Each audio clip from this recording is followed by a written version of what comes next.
Hello, everyone. Welcome to twitch.tv/, The Onyx Path.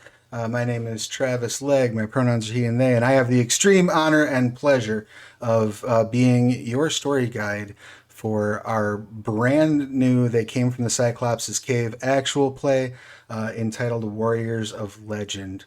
This wonderful cast that I have assembled above me will be our players, and we're going to be diving into character creation momentarily. But there's a couple things that I need to address first. First of all, I just want to make sure that in case I haven't said it a million times, this is probably my favorite role playing game that's ever been published. So we're going to have a blast. But otherwise, things that I guess are probably important to people that aren't me is that I would like to announce that our most recent release over at Drive Through RPG is Operation Fabric Spy, which is another They Came From release, though in this case it is They Came From Classified. Now,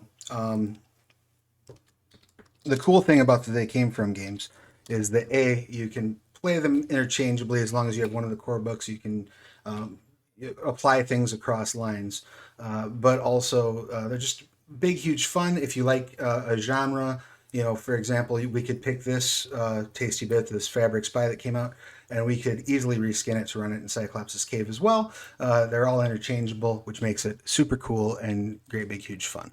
While we're on the subject of both Cyclops' Cave and Classified, you can still pre-order both of those over at BackerKit.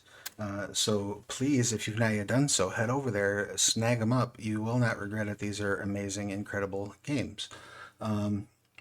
Other than that, I think that pays the bills. So what I would like to do is go around and introduce our incredible cast members so we can get a little idea of who is going to be helping us tell this incredible, amazing story.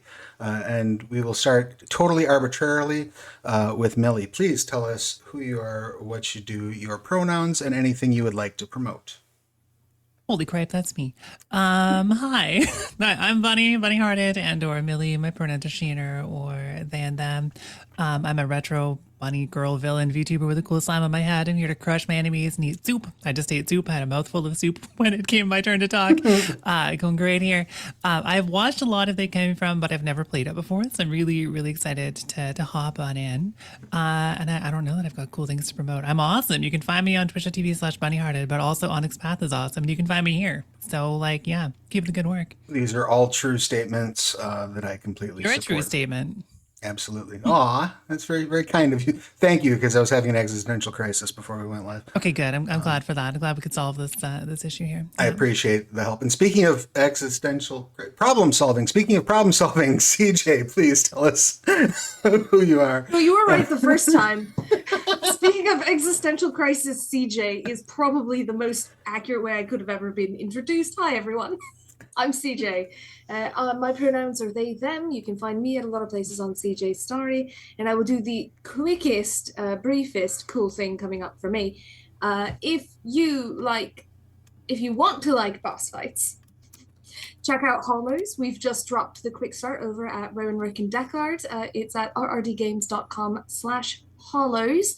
And I mean, if you already like boss fights, then you're one step ahead. But if you don't, I can tell you I'm not a big boss fights person. I like the occasional one sprinkled in with being lots of gay in role playing. And I like Hollows. It's got a little tabletop element, and we just posted the the quick start's free. Go get free RPG. Thank you. And That's me done. and CJ, if you want to toss me the link to that in the Zoom chat, I will post it up Sure, in thank the you. Twitch chat. And while we're doing that, MK, please tell us all of your pertinent details. Hello, I'm MK Anderson. I am the managing editor for Onyx Path Publishing. I have edited quite a few things for Onyx Path Publishing, some of which are out, many of which will be out in the future, including They Came from Witchford Academy. I think I probably did the editing for Operation Fabric Spy, uh, just a whole bunch of stuff. So uh, you can find me on Blue Sky at qualia.bluesky.social. And if you need an editor, uh, you can go to my contact form at mk-anderson/contact. Excellent. Thank you so much for that intel. And that is a reminder to everyone who picks up these various games that part of the reason why our games are so awesome and cool and fun is because we have an amazing editorial staff that makes all of us writers look good. Thank you. Thank you. And so when you're leaving your ratings, your 5-star ratings, and your smashing reviews about how awesome these games are, be sure to thank the editors for making sure that they do so. Because otherwise, if it weren't for MK and her team, everything that you bought that had my name in the credits would just be like, it looked like somebody just slapped a keyboard a bunch of times. There'd be misspellings and punctuation errors everywhere. I almost said continuity errors. Those would probably be there too. But speaking of continuity errors, we're about to create characters for the game from the Cyclops cave. There will undoubtedly be some continuity errors. We might have a cinematic regarding that. So, for those of you who are not familiar, They Came from the Cyclops' Cave is designed to emulate play based in any sort of fantasy film or television. And this goes all the way back from the earliest stop motion films, all the way up through like your Hercules, Xena, that type of, what you might call B fantasy. Everything that's prior to Peter Jackson coming and making fantasy all good and stuff. So we are drawing from a very wide pool of inspirations. It is probably no secret to anyone who's ever engaged with me for more than a minute or two that I am a huge fan of Masters of the Universe. So there will naturally be some magic meets technology. And there's a very good chance one of our villains will talk exactly like this. Yeah. So there's a non-zero chance that I have put this entire thing together just so I had an excuse to do my Skeletor impression in front of people. But before I can do that, we have to create characters. So I believe our entire cast has their copy of the book and their character sheets in front of them. As if you're coming to the channel for the first time, first of all, welcome. And secondly, if you've not seen a session 0 before, this session is going to be mainly about creating our characters and sort of crafting the ideas of what we want the campaign to be. Right? What do we want our series to focus on? We're going to go through it step by step, partially so that we're sure that nobody misses anything in the cast and whatnot, but also to help the people who are watching understand how to create a character and how to plan for their campaign. If you have any questions while you're watching along, you can go ahead and type question in the chat. I will do my best to answer those for you. But of course, our main focus is the amazing cast members above me and getting their characters ready to rock and roll. So with that, we begin with our first step of character creation, which is setting out your concept. We want to look at kind of like what type of character do you want to be, just as a broad brush, kind of if you had to sum it up in a phrase or a word even. What would your character want to be? And we will also decide our aspirations. Aspirations are things that not only do they serve in a mechanical sense in that if you achieve these goals, you gain experience points, but they also help in a narrative sense sort of steer the game towards what we would like to see happen. So to that end, they can be a character's goal or they can be a player's goal. You might have a very drawn out backstory where one of your long-term aspirations is to find the six-fingered man who killed your father. But just as easily as a player, you might say, I would really like to fight a creature of scale 3. And that can be an aspiration too. So let's go around and see if anyone has done any previous thinking or if we're all just on the hot seat today. And we'll go in reverse order of where I did introductions. So MK, did you have a concept in mind for your character? Oh, I think you might be muted. I believe you are muted. Yeah, unfortunately. That's okay. Back. Now you are back. So Welcome. I want to play an elderly woman, Conan the Barbarian, like super old, like in her late 80s.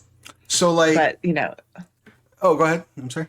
so like still swinging a sword, but and still sort of how the classic Conan thing, that but just the 80s string bikini For and sure. yeah. So like a cross between like Red Sonja and the Expendables, basically, right? Like you're the Yeah. I've been retired, getting too old for this shit, but now I'm bringing the sword back. I love it. That Yeah, is yeah, like the Terry Pratchett. There was there they had older barbarians. That's also a great excellent. influence for that. So So yeah. yeah, under your concept, you may even want to note Elder Barbarian. That sounds like a beautiful concept to me. It's like an Elder Millennial, except with swords and chainmail bikinis. Yeah, Same thing exactly the then. same. Yeah. And so, did you have any aspirations in mind for your character? Keeping in mind that they came from, like most story path games, you select two short term and one long term aspiration. Short terms are things that can be achieved within the span of a single session, whereas long terms are meant to be over the course of several sessions, perhaps an entire campaign. They're all going to be probably variations of like uh, defeat my foes with the you know short terms probably going to be like rescue someone from from danger, defeat a minor foe, and then defeat, I don't know, fight a scale 3 foe. Okay. Does sound like something she would like to do. Excellent. Well, if you want to get those narrowed down to your just the two shorts and the one long for now, another thing you can always Okay. do is keep extra aspirations like in your back pocket for later, because as you resolve them and you gain XP for them, you then can swap. You're required to swap in new ones. So rather than having to be like, oh crap, I did the thing, now I got to think of something else I want to do, you are more than welcome to plan ahead and have a few things ready to go. I know plan ahead, what a weird thing to do with a character, but Weird. Yeah. but alas. All right, cool. So I think we have a good solid start and idea. Do you have a name in mind? I'll ask you this question now so you can spend the entire rest of the stream stressing over it. I mean, we're probably it's probably going to be something like Hilda Warrior Princess or something like that. I You know. love that idea. That one is perfectly fine if you don't come up with something else. That name is perfect. So Awesome. you're welcome to use it if you so choose. So CJ, did you have any thoughts in terms of like a general concept or aspirations? Did I? This has been just brewing in my head over the past, I don't know, 15 minutes, so it's fully malleable. But since we've got tanky barbarian strong lady, don't need that. So I think I might want to go for an archetype like the scoundrel. But what I do want to do concept wise is kind of be the like unwitting or unwilling chosen one. Okay. I think that that is sort of like, so then my aspirations would be like discover my destiny, make allies, and my long term would be become a hero. And so I think that it might be a fun twist. It's very 80s fantasy trope, which I want to do. And I was originally like, oh, I'll just go full, and do a champion or something like that. But I actually think it might be really interesting if I did something like Scoundrel or something like that to kind of put a little twist on it. So like, yeah, you're supposed to be the hero, but right now you suck. So I Sure. think I'm gonna go somewhere on that line. I think as long as that fits with the party, I would be enthusiastic to give that trope a try. That sounds beautiful to me. Did you have a specific short term or long term aspirations in mind? Those are actually the ones, the tropey shit that I just said. Am I allowed to? I forgot. Can I swear on Absolutely. Yeah. We have the adult filter on, so if a kid rolls in here, stop. First of all, secondly, I suppose if your parents say it's okay, it's fine, but stop. We're grown folks only. Don't lie about your age on the internet. It's bad. But Yeah, I continue. never did that. Not once. No. Um, Certainly not. Definitely concerned about the kid's ability to roll forever, apparently. They should stop rolling first and then. Sadly, I'm too fucking old to have ever had to lie about my age on the internet. But go on. this was the early age of internet. It was the Wild West. Um, we had muds and Furcadia. Anyway, my short-term aspirations are discover my destiny and make allies. And my long-term aspiration is become a hero. Beautiful. I love it. Did you have a name in mind? I'm working on it. I pulled up a list of 80s fantasy names, and they have recommended things like Shira. And I think maybe I want to be a little less on the nose. A little less. I mean, we could steer heavily into on the nose. Who are we fighting today? Giant forearm man. He has a giant forearm. That's your villain. Likewise, they've also recommended Skipper, which is just Barbie's friend. So I'm not quite sure Also where funny. this list is going. Skipperella. I'm Skipperella.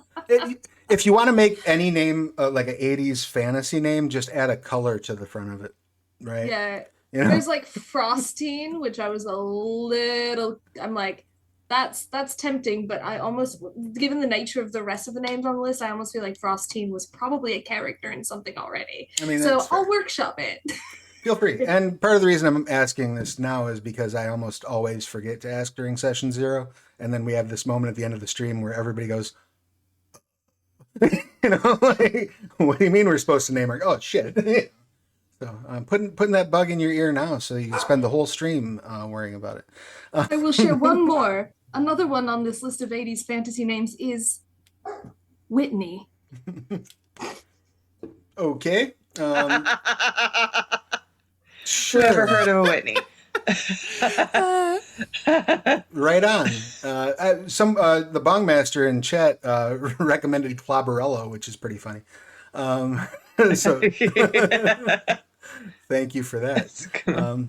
All right, yeah, absolutely. Take your time, think of some names and whatnot, and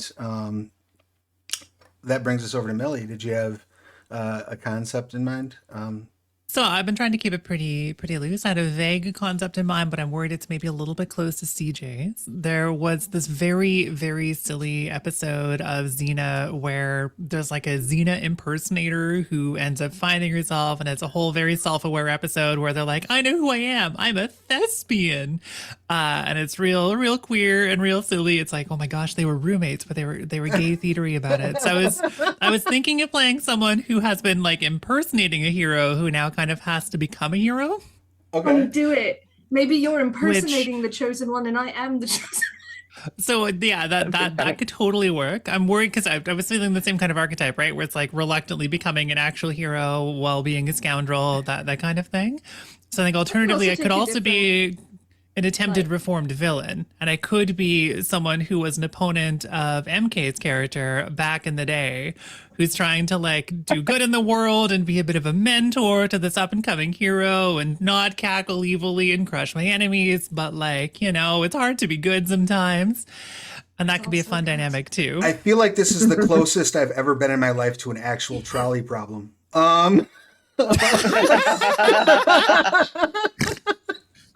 Because either of those would be awesome. I love those choices, Bunny. Yeah, I think if you want to be the thing that I am currently wearing a villain pride shirt, so as an official reformed villain, I could play one in a game. That could be fun to do. For sure. What were you gonna say, CJ? I'm not really that reformed, but I was just saying, like, if you do want to do more that's like a similar trope, we can absolutely make it work. Like, that's whatever you want to do. And the other thing I was going to suggest in regards to that would be if we want to steer into the Xena parallels, it could be that like CJ's character is the reluctant hero, and your character is like the aspirational hero, and you're the aspirational Gabrielle. Like, I just really want to be a good sidekick. Yeah, I'm so tired of having to pretend to be a hero. This is the worst. And I'm the ex Xena who's come out of retirement. Right, because these kids cannot handle what is going on right now. I have a pitch for you, Bunny. Okay, go for it. If you do want to go with that, but we want to switch around a little bit. Well, one thing is I could change my archetype to something else, doesn't matter. I'm not married to that. So you could have scoundrel and kind of lean more into scoundrel, but you could be that you're posing as the chosen one. And then when like we become allies and you realize you're like, oh, I need to resolve myself to be a good teammate to this person. And so you've pretty much got that whole arc still. I don't know. What do you think? Or you could be a villain. I think that could don't be know. pretty cute. Yeah. Well, Yeah. and 2 points I You want could to also be a address. former Pondering. villain. You could be all of those Mhm. things. Sure, and He's two, sort of trying to shove all of these marshmallows in her mouth. be everything. Yeah, exactly. Well, and two things I would like to also draw attention to. There are a few other archetypes that would fit, like um, the Gabrielle archetype is basically the dreamer in They Came From, and we'll get to that, to the different archetypes momentarily. But so there are ways to incorporate something along those lines. Alternatively, too, like I have no objection. I don't care if everybody's all the same archetype. There's enough. I think there's enough wiggle between the archetypes, or within the archetypes, I should say, that doubling up is not something we need to be worried about. Don't think of this in terms of forming a party of the world's most popular role playing game in the fifth edition, but instead, Wow, 5 editions already. Goodness. instead, looking at it as the cast of a story. So there, you can often Yeah. have multiple people that are sort of filling some of those same archetypal roles. Having Yeah. said all of that, though, and again, I don't want to dictate anything to anybody, but the thing that this whole conversation has started boiling in me, story wise, that I think might be a fun thing to explore is if Millie and CJ are doing like aspirational heroes, or people who are are being called to heroism whether they want to or not. I think a good sort of backstory to that, then to tie everyone together, might be like you all have gone to seek out this legendary storied hero, and the legendary storied hero is immediately like, there's no way you all can handle this. I guess I better Oh, that would be pretty cute. Yeah. Yeah, like Must be not sweet. not a chance in hell. It's like, instead of you can do it, with a little like, oh shit, right. I've gotta get my sword. Pondering. As I feel like the part that had me really smitten with the wannabe is the reluctance of it, which is why I'm maybe leaning more towards the fellow old school, but just on the other side. okay. But I'm not sure if that's as fun I What's a absolutely. villain? story wise. Oh, go ahead, CJ. What were you saying? Sorry, I'm like, Bunny, what about this? I'm just really excited to be playing with Bunny again. All nice. It's been ages. What if you're a reluctant hero because right now, starting lines, you're a villain and you are reluctant because you have to become a hero. Like, it kind of marries all the things you wanted to do, right? Oh, A like you little straight bit. up start off as like, yeah, I'm a villain, but I need to, but this thing is a problem for me too. It's kind of starting, in the evil, Oh yeah, in the I'm like evil a in season place, right? 2 version of a season 1 villain then. Yeah. Like the minor baddie, and now a bigger baddie's here, and I'm like, sure, I guess I'm Katra now. All right. Oh, I'm just trying to make Shira. And listen, if you wanted telling to, on myself. if This you wanted is to, this is good. no, I love it. I love this kind of workshopping. And if you wanted to do something where like you're one of the older villains, even perhaps it could be like, we could have a story where 20 years ago, your villain did like a heel turn to help you. You're like the big bad had to be put down. They went a step too far. I went and helped the MK's hero, and then we parted ways, never to cross. We were like, all right, that's done. Now we'll stay out of each other's way, and that's fine. And now here we are, 20 years later, and that old evil is rising again, and you're like, oh. Dun, dun, dun, dun. I think that could work pretty well. Or just to have a sillier dynamic, well, not necessarily a sillier, but a dynamic that could be very fun, is that what if MK's hero defeated my mom? Oh, that could be Sorry, too. that was so loud. And we were roommates. And I'm like, I'm out for revenge. I'm like, not really that into it, Oh, and then MK's character can watch the two of us and be like, oh no, history, it's repeating itself. It's repeating. Yeah.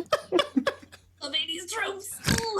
Well, and that could also That'd be give MK some motivation. Like, I could never save your mother, but I'm gonna steer she you was just from a evil. little bit too evil. Yeah.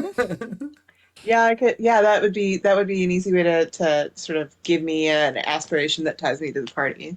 But whatever you guys want to do, Yeah, Because I'm I guess I'm kind of like a Loki almost archetype in some ways then, right? yeah, Yeah. That'd be fun. absolutely.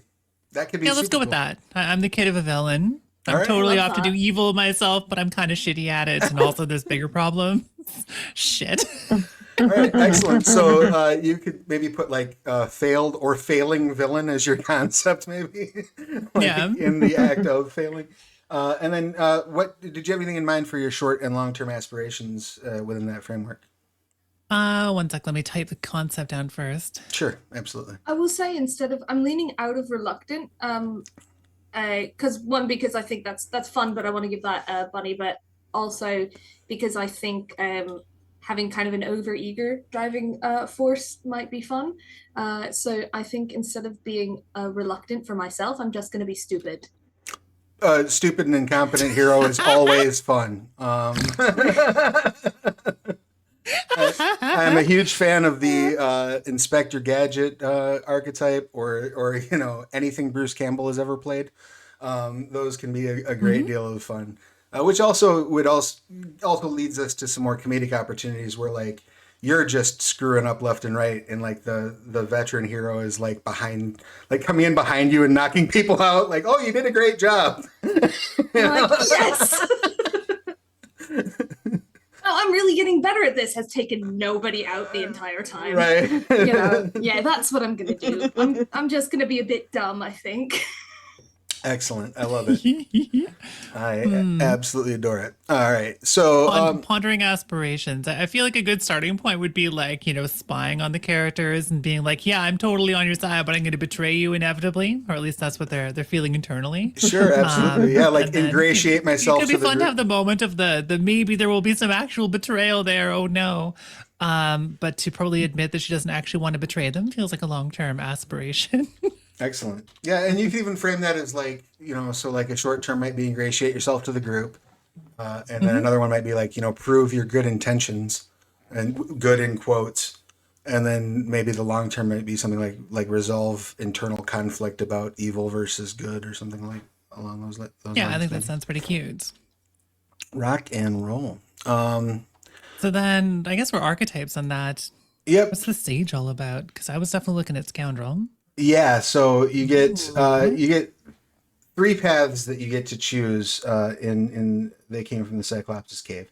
Your archetype is your role in the story, but also kind of opens up like how your power works within the framework. What your source of being awesome is falls under your archetype. And I'm going to give these in super brief. You have the champion, which is your muscle bound, upfront, badass hero of the story type. There's even like one of the abilities you can get as a champion is like you have a power phrase that when you raise aloft your magic sword and say whatever that phrase is, you get like buffs. So that's kind of your champion. Your dreamer is kind of your. I read it as being a little bit more bard-like, and I would say if you're familiar with Xena, you know that would be a good parallel for Gabrielle would fall under that. Like Luke Skywalker a little more is a little bit, I would Yeah, say. yeah, especially like at the beginning. Luke Yeah. Skywalker is definitely a dreamer archetype. Yeah, and to a lesser degree, so is Ray. If bringing it into the current stuff. So yeah, that would be a fair description of the dreamer.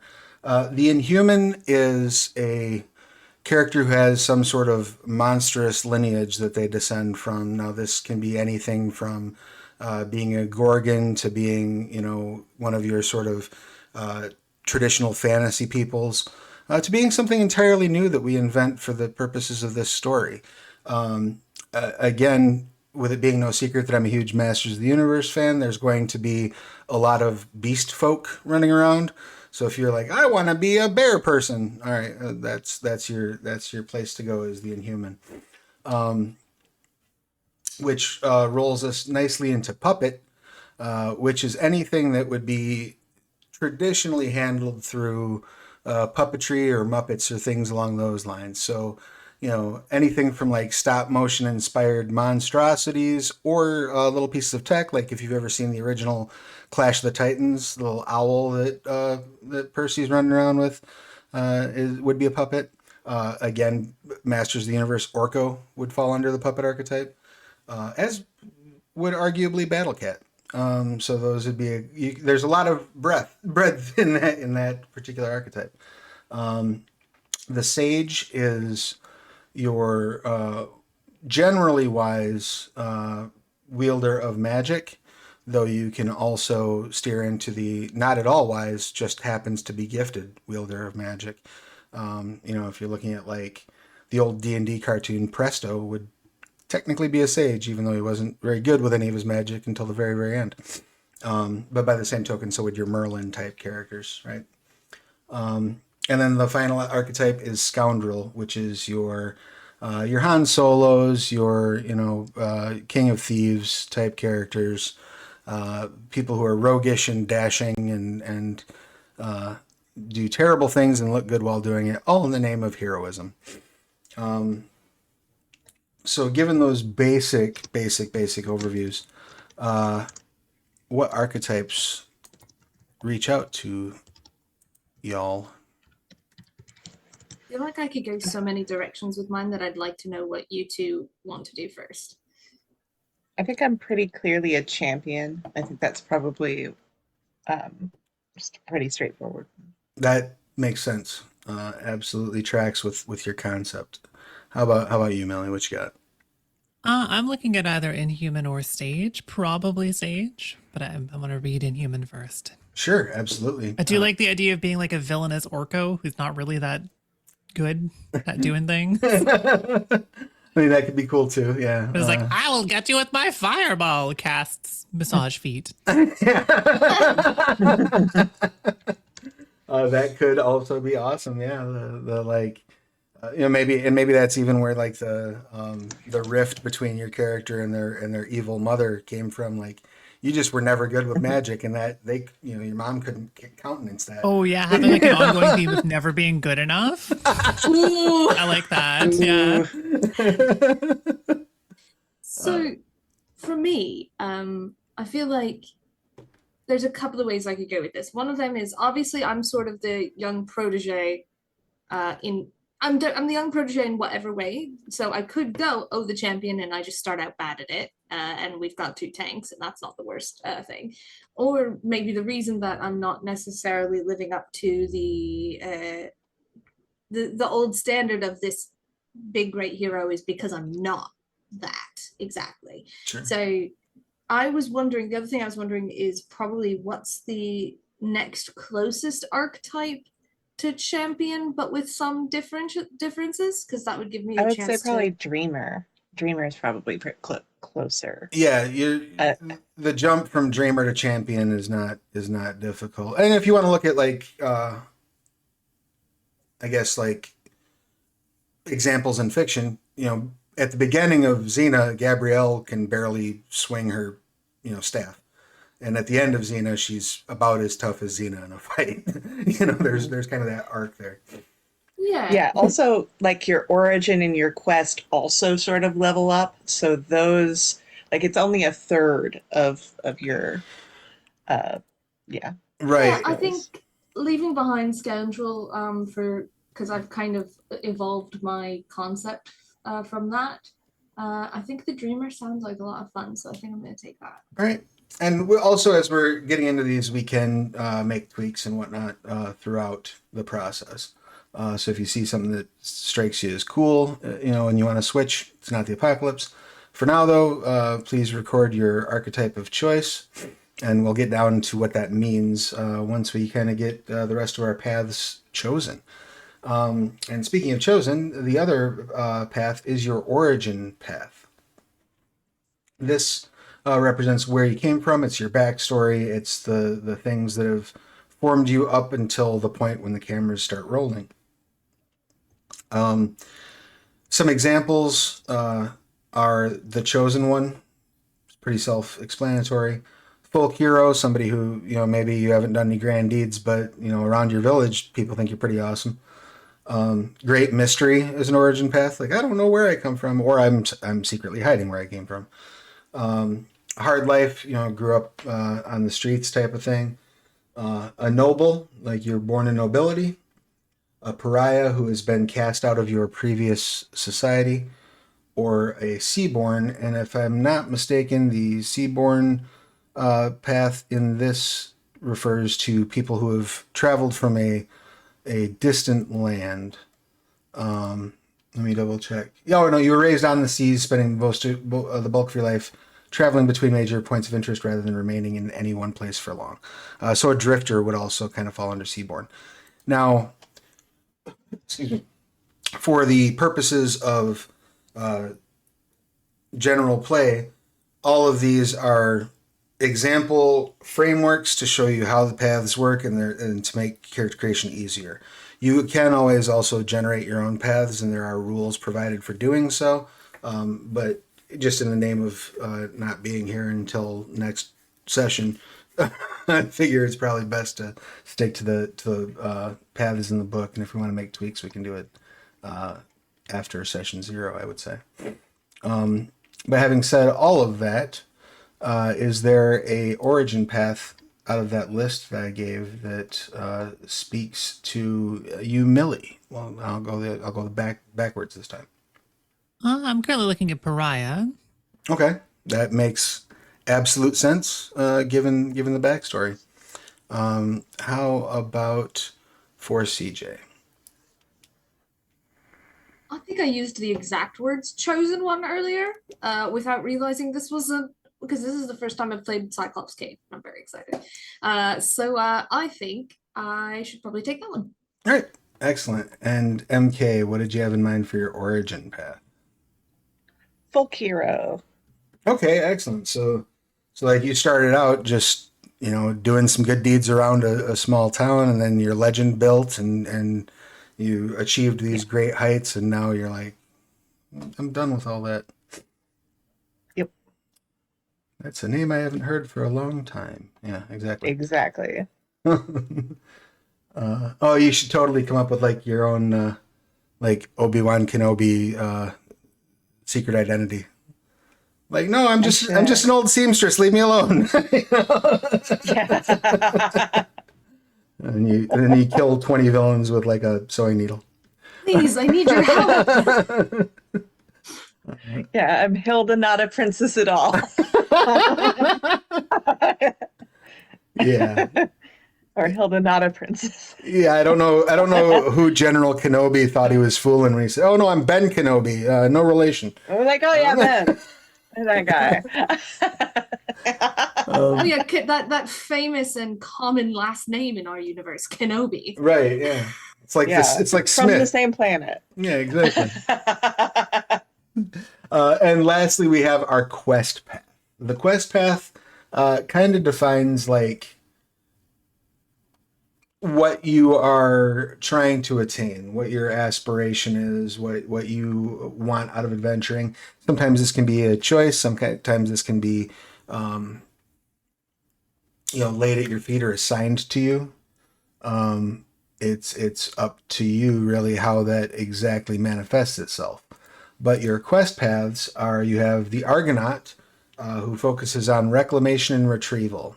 There's something out there that's valuable that you're seeking out, almost like a treasure hunter, right? But also it could be, someone who's looking to free captive folk. It doesn't necessarily have to be like a physical treasure you're looking for. But that's the Argonaut. The Curse Breaker is knowledge in the arcane.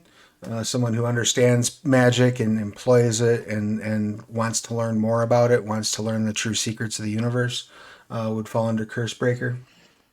And one who wants to utilize that power. They want to get that power so that it can be used, or so that they can end someone else's use of it. You've got the Heart Turner, which is all about resurrection and romance. You're about quests for true love and willing to descend into the underworld to to help that out. And that can also expand beyond love into, the power of friendship can also be very important to a heart turner. And then you have Lore Keeper. That's about gathering and archiving. This is more like I have to get all this important knowledge and hide it away in my own personal archives where nobody else can ever touch it. That's your Lore Keeper. And I have to protect, this from falling into dangerous hands, that sort of thing. And then you have Monster Hunter, which is pretty self-explanatory. You go out and look for evil things to slay. And then the Thrill Seeker, which is all about the exploration and the discovery. You're out there to do it for the good time. All of this is a big party to you, and you're having a blast. And then lastly is the Vindicator, which is about redemption and revenge. You want to go out and something bad has happened, and somebody's got to pay for it, and it's your job to do it. Or somebody, possibly yourself included, has done something horrible, and now you have to make up for it. That also would fall under the Vindicator. So, I know I just shotgun blasted you a whole bunch of information, but did any of those archetypes, or any of those, quest paths, grab you and say, oh, this resonates with me? And we'll go backwards again. MK, any quest path reach out to you? I think I'm gonna go Vindicator. All right. I think that would be a good one to sort of, if there's been a long ago evil that I'm trying to right, that makes sense to me. Sure, absolutely. And this is also the kind of thing where your quest path can change over the course of a series. So it could be a case where earlier you had a different quest. And Yeah, I now, think I did earlier. I think I was just a monster slayer at one point, and now if I'm gonna get pulled back in, it better be for revenge or to right a wrong or prevent something from happening again.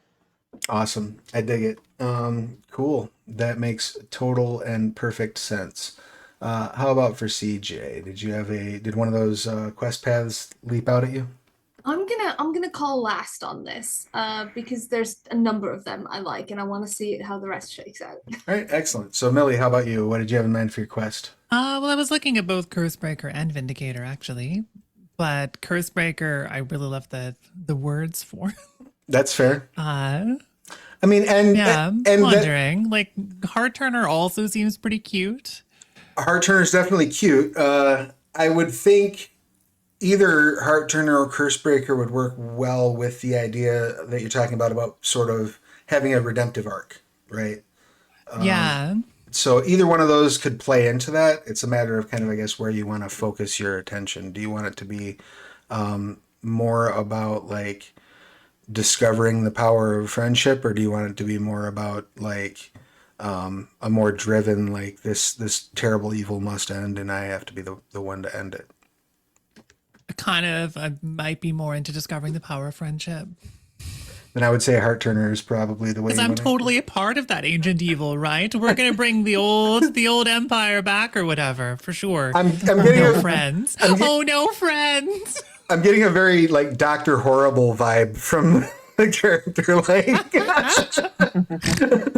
Oh, she definitely has to start with a song every now and again. Be like, they'll never know how I'll betray them. These tropes are so good. Now that you've started, I'm going to make you do that every time. You know what? I'm into it. I will Travis. improv terrible songs whenever you want. I got Musical this. episode win. Musical episode win. Just might have to happen. The trope or the arc is a little early for a musical episode trope, but I think we could. I have played in a stream back when I was running Odysseys and Overlords over at Roll for Seduction. Shout out to my good friends at Roll for Seduction, where in the tip menu was opera. So they could tip $10, and then we would have to spend the next 10 minutes delivering all of our dialogue in song. It was challenging, and I'm certain not very pleasant for anyone to listen to, but everybody was amused. But yeah, I just derailed my own train of thought. So we have the heart turner for Millie. So where does that, CJ? Did you decide on what you wanted to do for your quest path? So based on my concept, right, I was like, I wasn't sold on anyone particular. Heart turner, maybe thrill seeker. Thrill seeker feels kind of right. Like I'm just excited to be here. Uh, but do Sure. you have any suggestions? Because I'm lost on this one a little bit. Well, like ultimately, you want to become the hero, right? Like that's Yeah. where you as a player would ultimately like to take the character. So I would say that that could fall under Monster Hunter. That could fall under Vindicator. And to that end, you know, it could fall under either Argonaut or really you could kind of squeeze that in any You one can of the do any paths, of it. just depending on what your approach is, right? Like what's your motivation for becoming that hero? What do you want to achieve once? And again, this can be very different for the player and the character. But once you reach that moment, you know, once you're standing on the lip of Mount Doom, what is it you want? Why are you there? Right? You've walked all the way into Mordor for some fucking reason, even though there were birds that could have just flown you in, and you and you've reached the edge of the lip of the volcano. Why do you want to throw that ring into the volcano? That's kind of the question of your quest path. If that makes sense. And I feel like the archetypes here that my character is going to end up leaning into, one of them is sort of like to protect the people they care about. And the other thing is because it's the right thing to do. It's very like there's not a there's not a lot of there's not a lot going on in the old noggin. Well, So protecting the people you care about, I would say, would probably lean most into Heart Turner, Monster Hunter, or Vindicator. Heart Turner is again, I think the good one for the power of friendship. So that might be the way that you want to lean. But you know, Vindicator is much more like somebody that was like I would see that being more like somebody that was close to me got hurt, and I'm never going to let that happen again. As opposed to the Heart Turner is much more like the power of friendship conquers all evil. If we all just hold hands yeah. and dance in a circle and sing, we will the goodness will make the badness go away. That might be a good one for you, for both of you to have, like as a common thing for like A little com puppies like running around. how do we feel about that, Bunny? Should I go Heart Turner?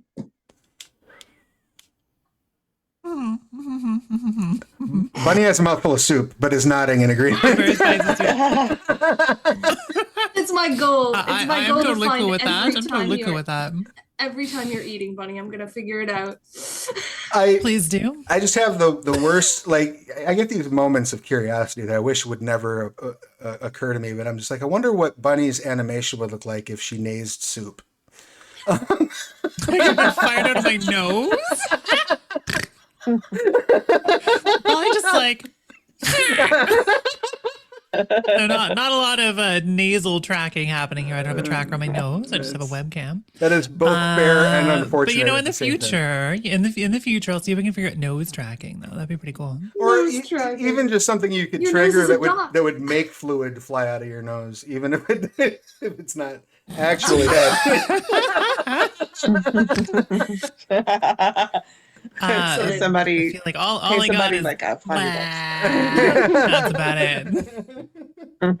Exactly. Yeah, Well, it'd be I'm money gonna well go spent. with I'm gonna go with Heart Turner. I think MK's got a point that it brings us a place to like come together, and that will probably be particularly important for your character who has never felt like enough and maybe requires a sense of community. So That is fair. Yeah, I mean, I'm seeing it as the quest, right? So like maybe you've been on this quest for a while, but I think my character, this is like step one. Oh gosh, this is the mission that I'm on. I definitely thought I was curse breaking here, doing evil. Oh no, friendship. Well, and the other thing too is it can be a situation where like neither one of you, like the steps you're taking right now in character are not clear to you that this is the path that you're walking, right? Yeah, Because exactly. you can get well into an adventure before you're like, oh, it was about the friends we made along the way the whole time. Which is apparently exactly what we're going for. Right. Here, Yeah. I thought it was about getting as many potions of alchemist fire as possible into my like backpack, and I throwing mean, it at things. I mean, alchemist fire can. I'm sure there's a way to connect that to friendship. Not sure Probably. what that way is, but I'm sure there's a way to do Both warm your hearts. it. Put another one of those into your backpack, it's going to explode. That is Okay, but all now of you have those to are communicate accurate. this in song. Take it out of your backpack, bunny. This is giving me real like Canadian 90s core, don't you put it in your mouth kind of vibes. So there you go. I should have. I might have known. But You did this. You put us together. it is my fault. I take full responsibility and all accolades. So to that end, now that we've got our paths sorted out, the big things that we want to select are what are the skills that each of those paths are going to provide for us. And then we'll get into some of the other bits and bobs that you gain. So with the champion archetype, and I believe with all of the archetypes here, you will notice there are between 6 and 8 skills. If you go into the archetype description in chapter 1, where the longer description is, you'll see between 6 and 8 skills that are bolded. Those are the recommended skills for that path. So you can choose any out of those as long as you have 4 of them. If you So you want, need 4. Yep, you need to have a total of 4. If you want to swap out a skill that's maybe not on that list, bring it up and we can discuss it. I don't think it would be a problem, but I would be interested in what the reasoning is of why, like, you know, you wanted to put, for example, mysticism on your scoundrel. But having said that, you will select those 4 skills, and when you select those skills, you will put A on the little line next to the skill, between the skill's name and the dots on your character sheet, so that way you know that it belongs to your archetype. Oh, that's clever. Yeah, I've done that. it'll come in handy. This is far more important in They Came From than it is in Trinity, like what path, what skill comes from. Works very, very. It's much more of a focus of some of the system widgets, as it were. Had MK, did you have a chance to choose which skills you wanted to go with? Yeah. So for her, I'm going for close combat, command, mysticism, and technology. Excellent, excellent. I love it. And in between those 4 skills, you have 3 dots to spend. So you can spend them in any combination within those 4 skills. While you're doing that, CJ, have you decided on what your archetype skills are going to be? So, it says here are skills, but consider changing X to blah or blah for someone who's da, da, da, so on. So one of those I tick, but I just want to bookmark briefly that one of the options I was given was aim, and I did not take it. This is the game where I don't cast gun, and I think you should all be very proud of me. Having witnessed you cast gun repeatedly during our adventure stream, I'm glad to see you branch out. I'm branching out. I won't always cast gun, I promise. It's even other games. Like I have a Scion game where I just cast gun. Like objectively I could use god powers, but I have a gun. Right. So I won't do that this time. I want that on a T-shirt. Just a big picture of Eric Donner that says, technically I have god powers, but I also have a gun. Yep. So I am taking close combat, command, empathy, and integrity. All right, rock and roll. Perfect. So again, put your A next to those on the line and spend 3 dots between them. And Millie, how about you? What did you settle on for your? I'm thinking academics, enigmas, mysticism, and persuasion. Excellent. And remind me, what did you wind up settling on for your archetype? On Sage. Sage. Okay. Cool. All right. Or should I take culture instead of command? Depends on if you want to be in charge of stuff or knowledgeable about things. Also, you Well, do I'm have definitely you, not knowledgeable. you do have two other paths that may very well give you that as well. So that is I'm another just thing gonna too. put 1 point in command anyway. Remind me, how many are we? Is it? So you get 3 dots You get 3. between those Okay. 4. Thank you. So I No. might not even put 1 in that. No problem. Then we come around to our origin paths. This is where everything falls apart. All right. With me, not with the game. So we have our chosen one. The suggested skills in these paths, if you go into chapter 2, starting basically on page 67 of the PDF, you will see these all have 4 skills they're laid out for them, but I'm happy to discuss a skill swap if those 4 skills don't seem to make sense to you for what you had in mind. So I know chosen one was going to be what CJ was going to go with. MK, you were going with folk hero, correct? Mm-hmm. Yeah, and so you have it suggests aim, close combat, command, and integrity. Do those sound workable to you, or is Sounds there? good. Okay. That sounds good to me. I also would like to point out to you, we haven't gotten to trademarks yet, but one of the example trademarks in that path is I'm getting too old for this. So that might be something to keep in mind. Yeah, we're definitely going for that. And we'll get into what trademarks do once we get done with paths. And then so CJ, you were going with the chosen one. So your suggested skills are athletics, command, integrity, and mysticism.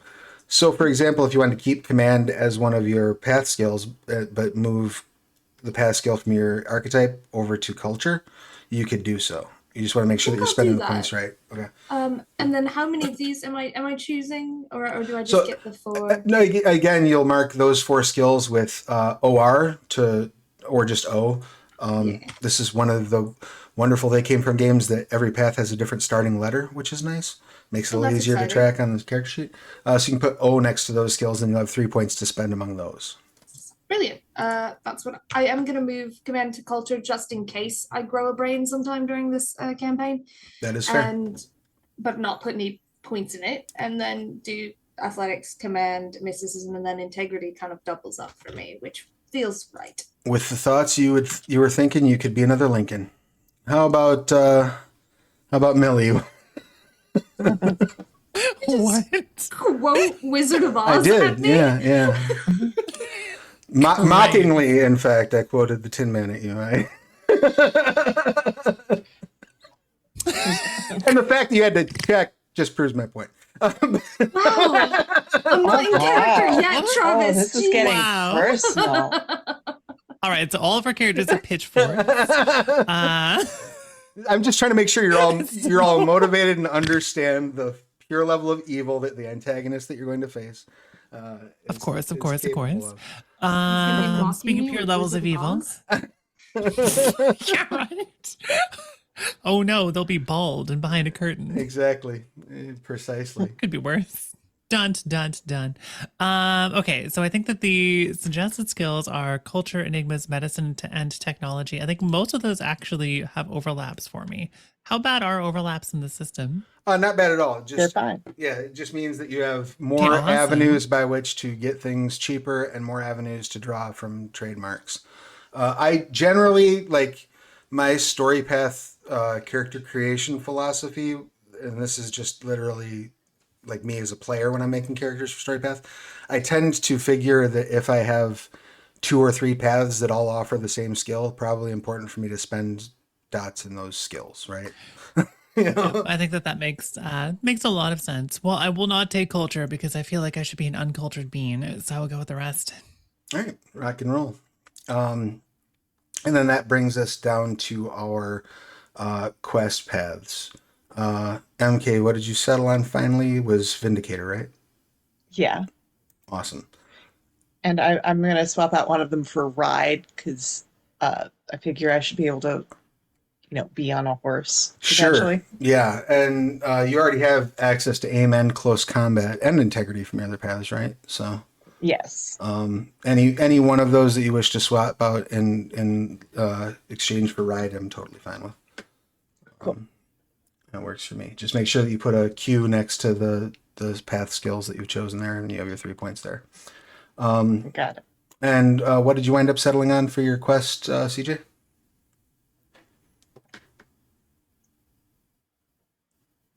I lost my unmute button. Heart turner. Rock and roll. That will be empathy, integrity, mysticism, and persuasion. Do any of those feel like something you would want to swap out, or no? No, they empathy, integrity, mysticism, those all actually overlap. Awesome. Which is kind of fun and cool. But looking at the remaining things that I haven't checked out, there's nothing that really sings to me as like probably needing that or that particularly fitting with my character. So All right. I Rock and think roll. I'll keep that. In that case, just throw the Qs next to the suggested skills and spend your 3 points. And then, Millie, you had wound up going with Cursebreaker? Or is my memory just failing me utterly? Now this time I was muted. Heart turner as well. It's the Heart. same- That's same right. deal. That's right. Yeah. See, I derailed my own. I had like a 4-train derailment pile up of my own train of thought. That's what you get for inventing trolley problems. It is what I get for inventing trolley problems. It's valid. So yeah, you have the same skill breakdown. Were any of those something that you'd want to switch out? I feel like I probably don't need ride or survival. I don't know what aim, athletics, and close combat are for, so no, I think I'm good. Fair enough.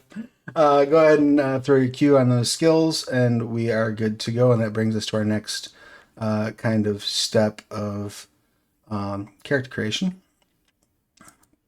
We are going to, well, I guess before I get too far ahead of myself, once you have spent all of your path skill dots, you have 6 dots that you can spend anywhere in skills, as long as Okay. you just can't take anything above 5.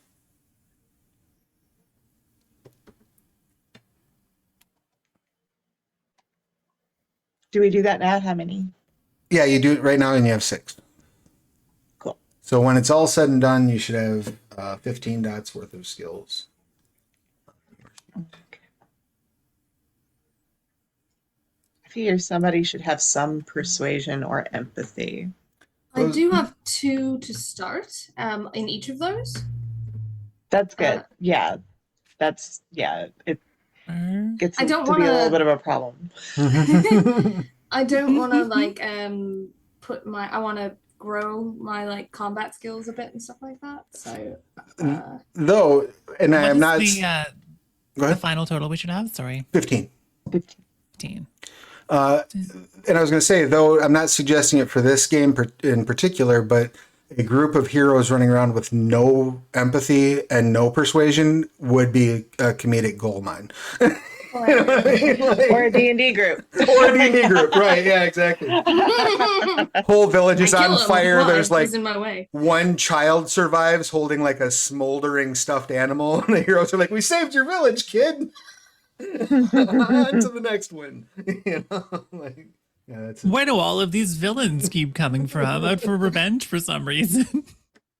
I think I'm putting 3 in persuasion and empathy, 2 in athletics and close combat and integrity, and then 1 each in command, culture, and ride out of nowhere. Ride's handy to have. It'll help you. It'll help you get around better than feet. I like the opportunity of having to hop on the back of someone's horse instead and being embarrassed about it. Also So fair. you get to play the tsundere this time. Someone has to be. Perfect. All right. So was everybody able to get all 15 of their skill dots spent? Yeah, let me count. I just put them in our secret Zoom chat too. I see that. Thank you. No, thank you. You're welcome. Well, good. I do like that one of my paths has or not one of my paths, one of my skills has overlapped in 3 paths. So integrity is all of them. That is awesome and makes a lot of sense, and is a sign that it's a good sign that your character would probably have like a strong sense of self, but also, on the other side of that coin, might be a little stubborn, which is always a good thing when you're trying to find a way into a path that you don't necessarily see for yourself, because your own stubbornness might get in your way, making for good drama. Fun Love it. times. Next up, once all the skills are done, Yeah. everybody has 9 attributes in total. You'll see on your sheet. Each of those are rated from 1 to 5. They're divided into 3 arenas. Those are your physical, mental, and social. Those are the if you notice the little boxes, that go vertically. Those are your arenas. You get to choose which arena is most important to you, and that gets, not counting the free dots that are already filled in on your sheet, that will give you 6 dots in your primary, I do believe. Double check and make sure I'm not messing that up.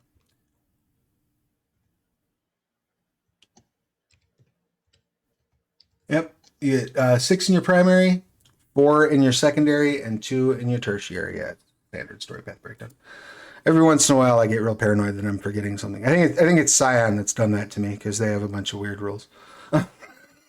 Go buy Scion's, good game, but it's very different.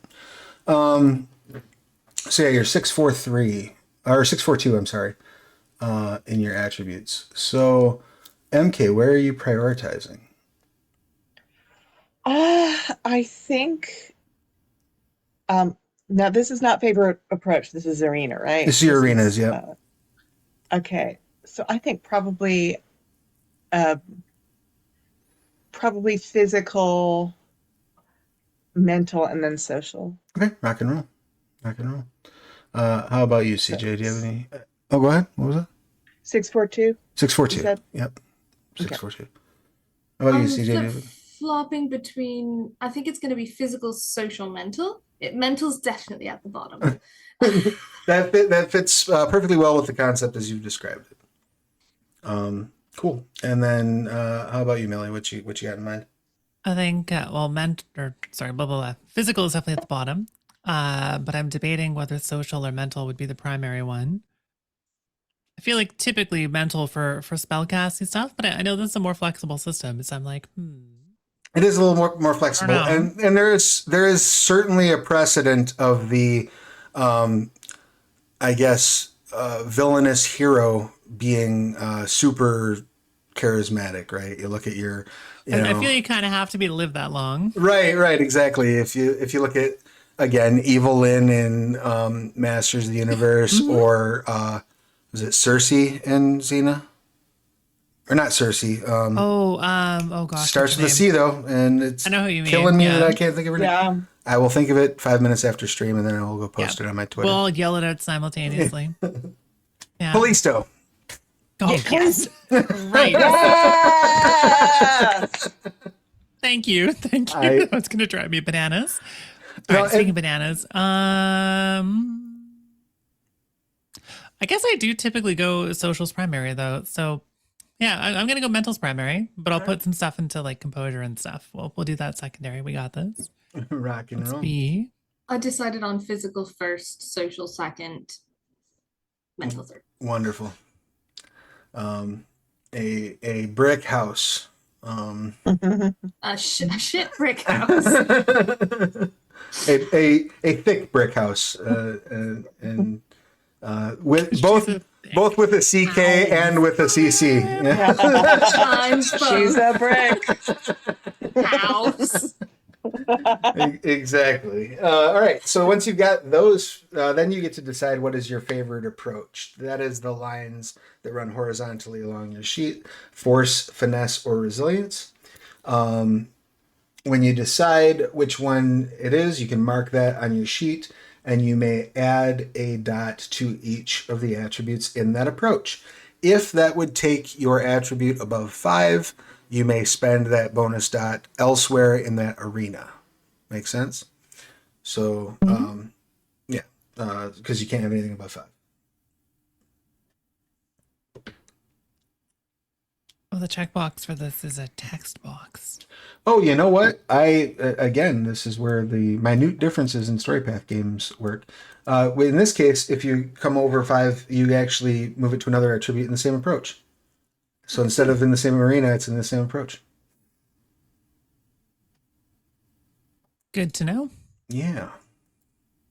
It's the little My things. character is not a finesse character at all. Like I didn't put anything in any of the finesse. I've got a little bit of dexterity. I've got a little bit of dexterity. Just a whole lot of ones flowing I around. got some of that finesse happening here. Yeah. I'm a Good. little What is I'm force? stiff. We just don't know. Resilience? We don't. Eh. I am Yeah. stacked in just a few areas and absolutely useless in all of the other ones.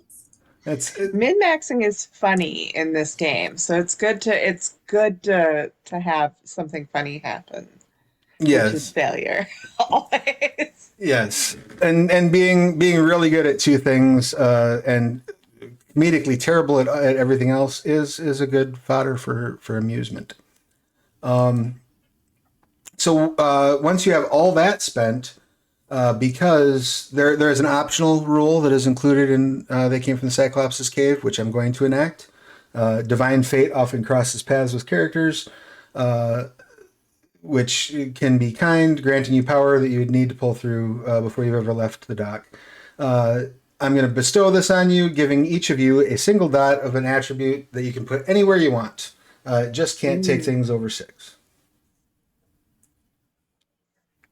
Excellent. What should I make more ridiculous?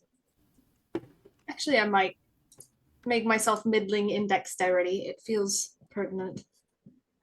Should I make her slightly smarter or should I make her slightly bendier?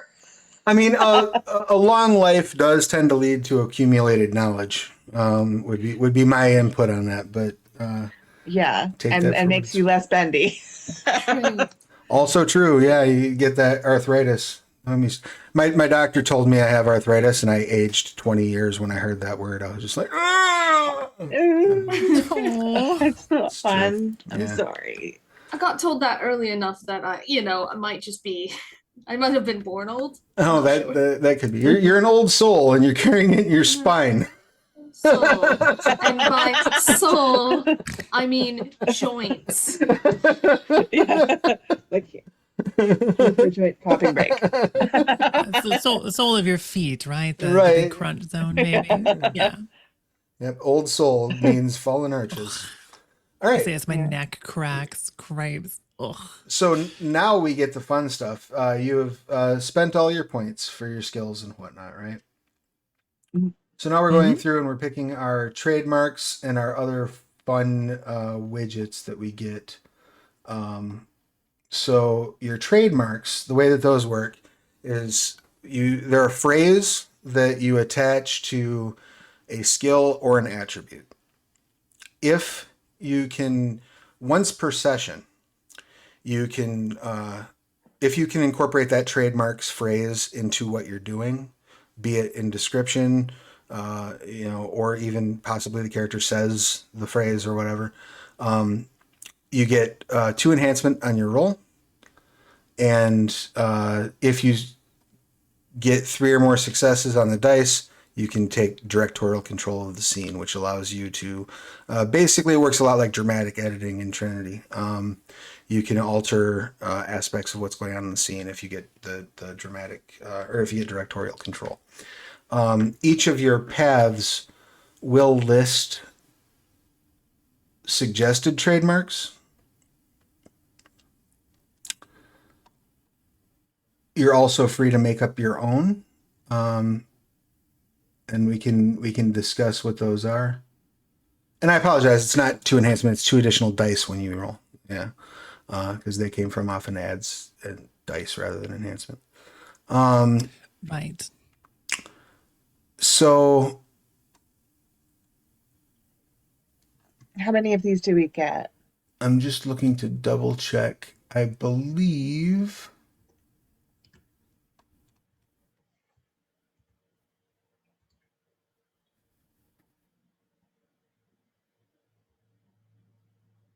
Where's my quick reference?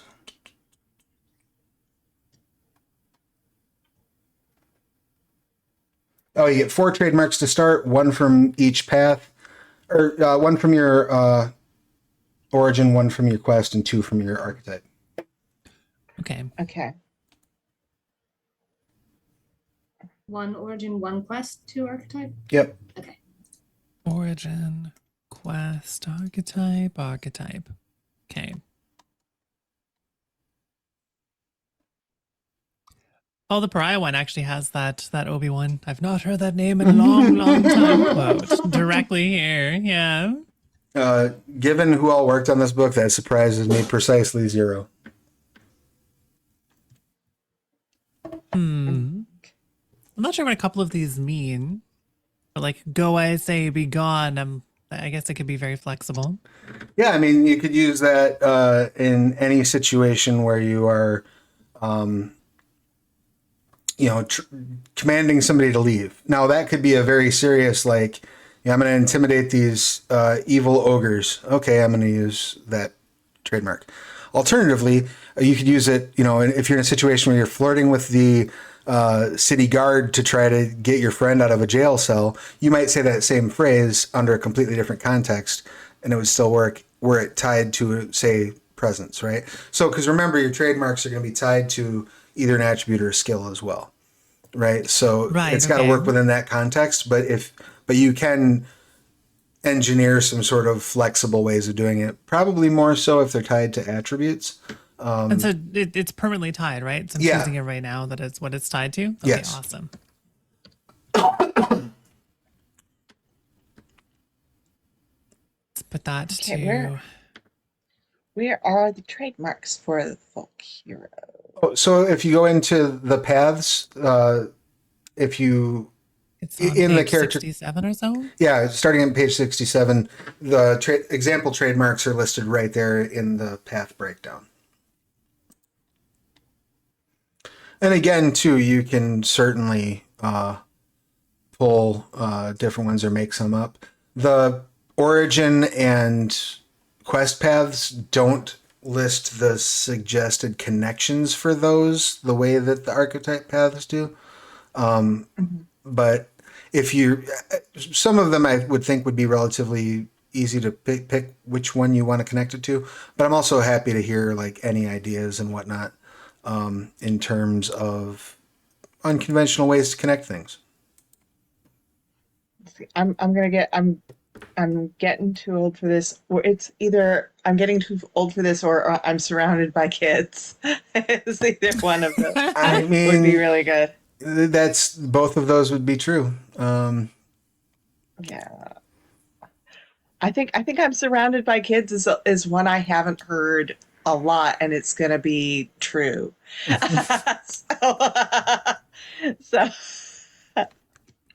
let's go with And what would you one. like to tie that to in terms of a skill or an attribute?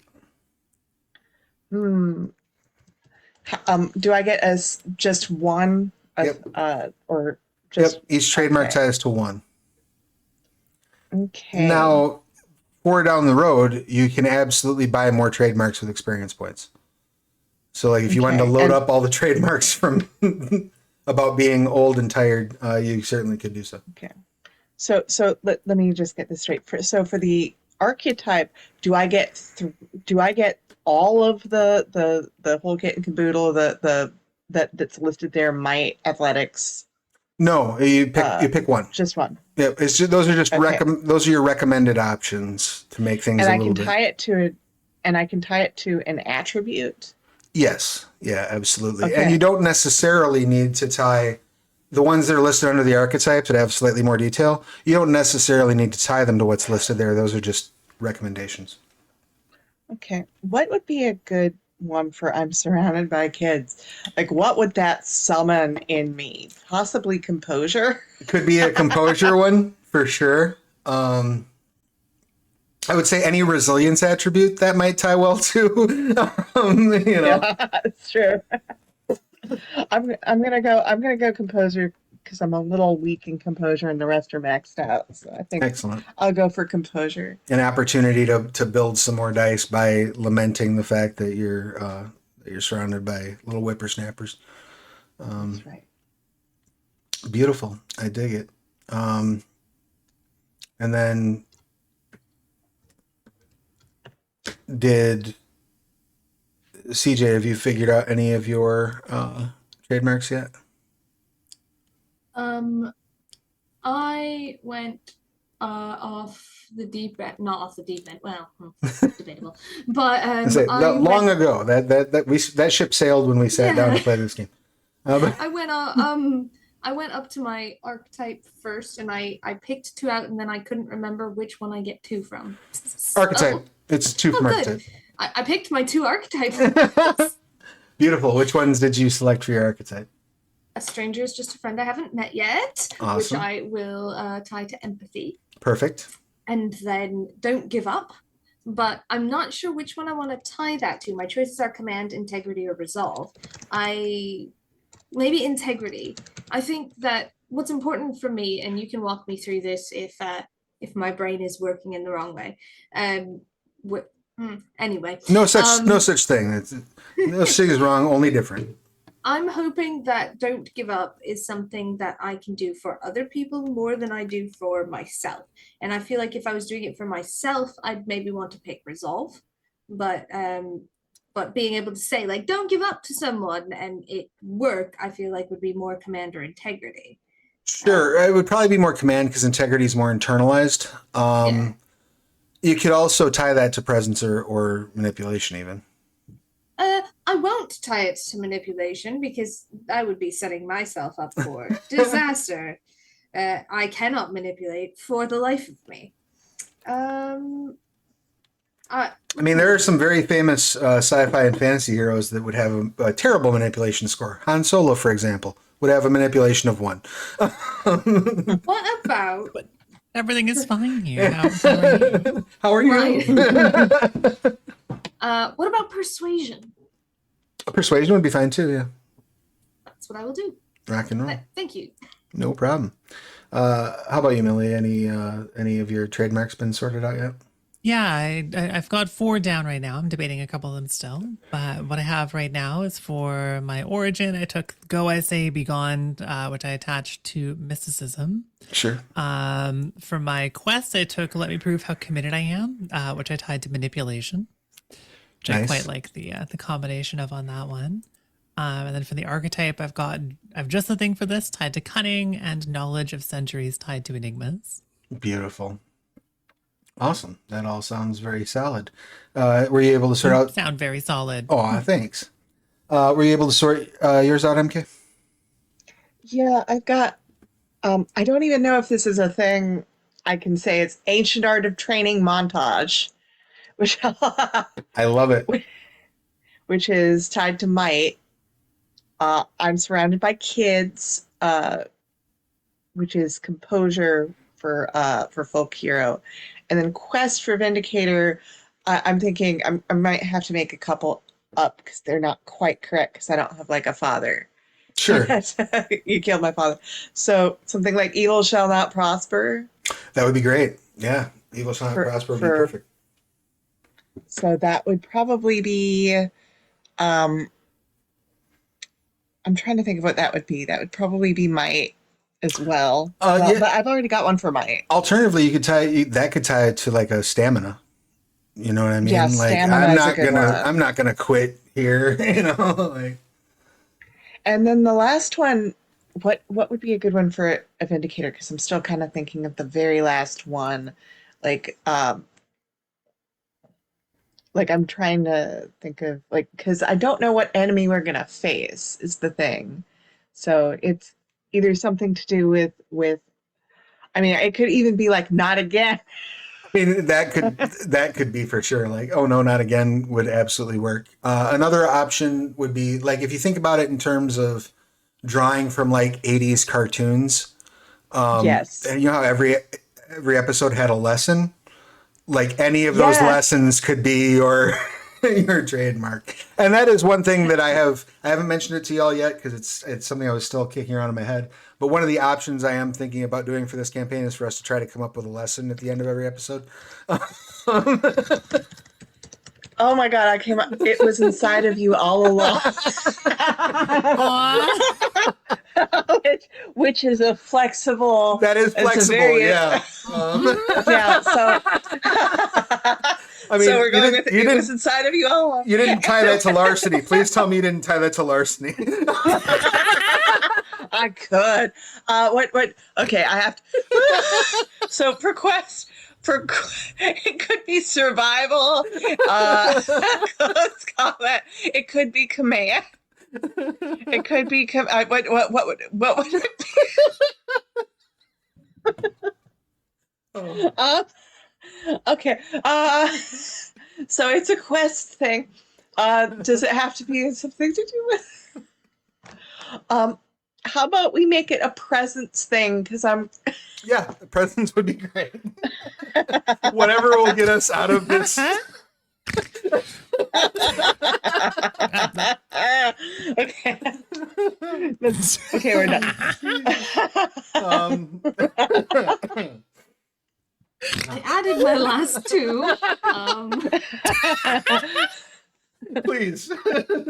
I was Be born our for lifeline, this. please. What did you do? Yes. I was born for this is my chosen one, is my origin. And I've tied that to resolve. And then my heart turner quest. So I want to take Are You With Me? I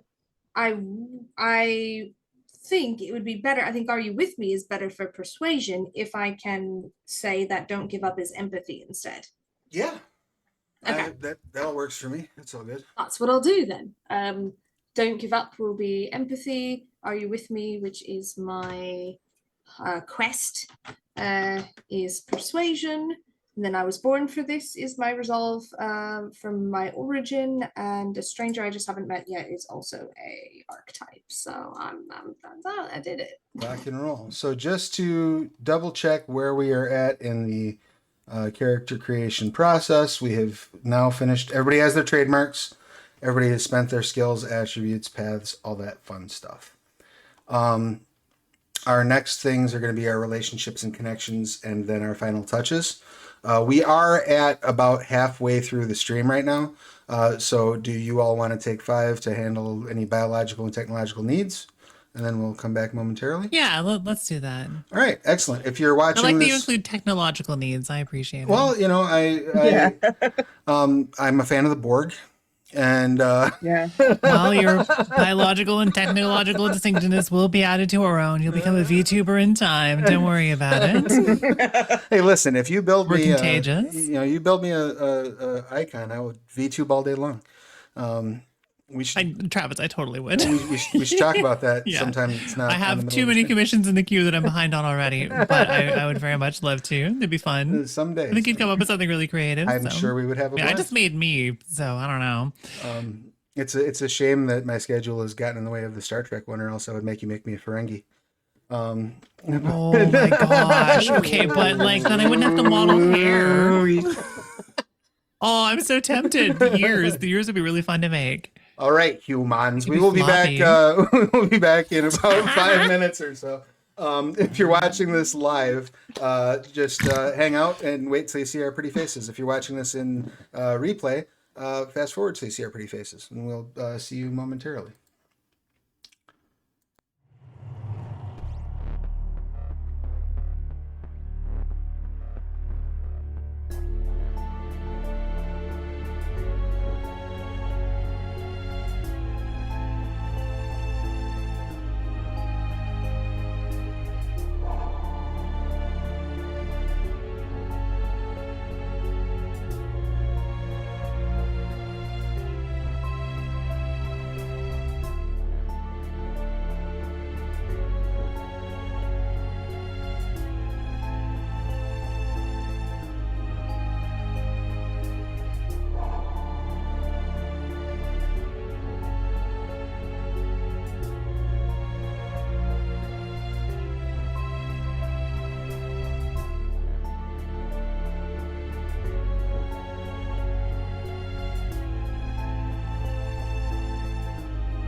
Hello, everybody. Welcome back to twitch.tv/the Onyx Path, where our players have now returned fully refreshed from our biological and technological breaks.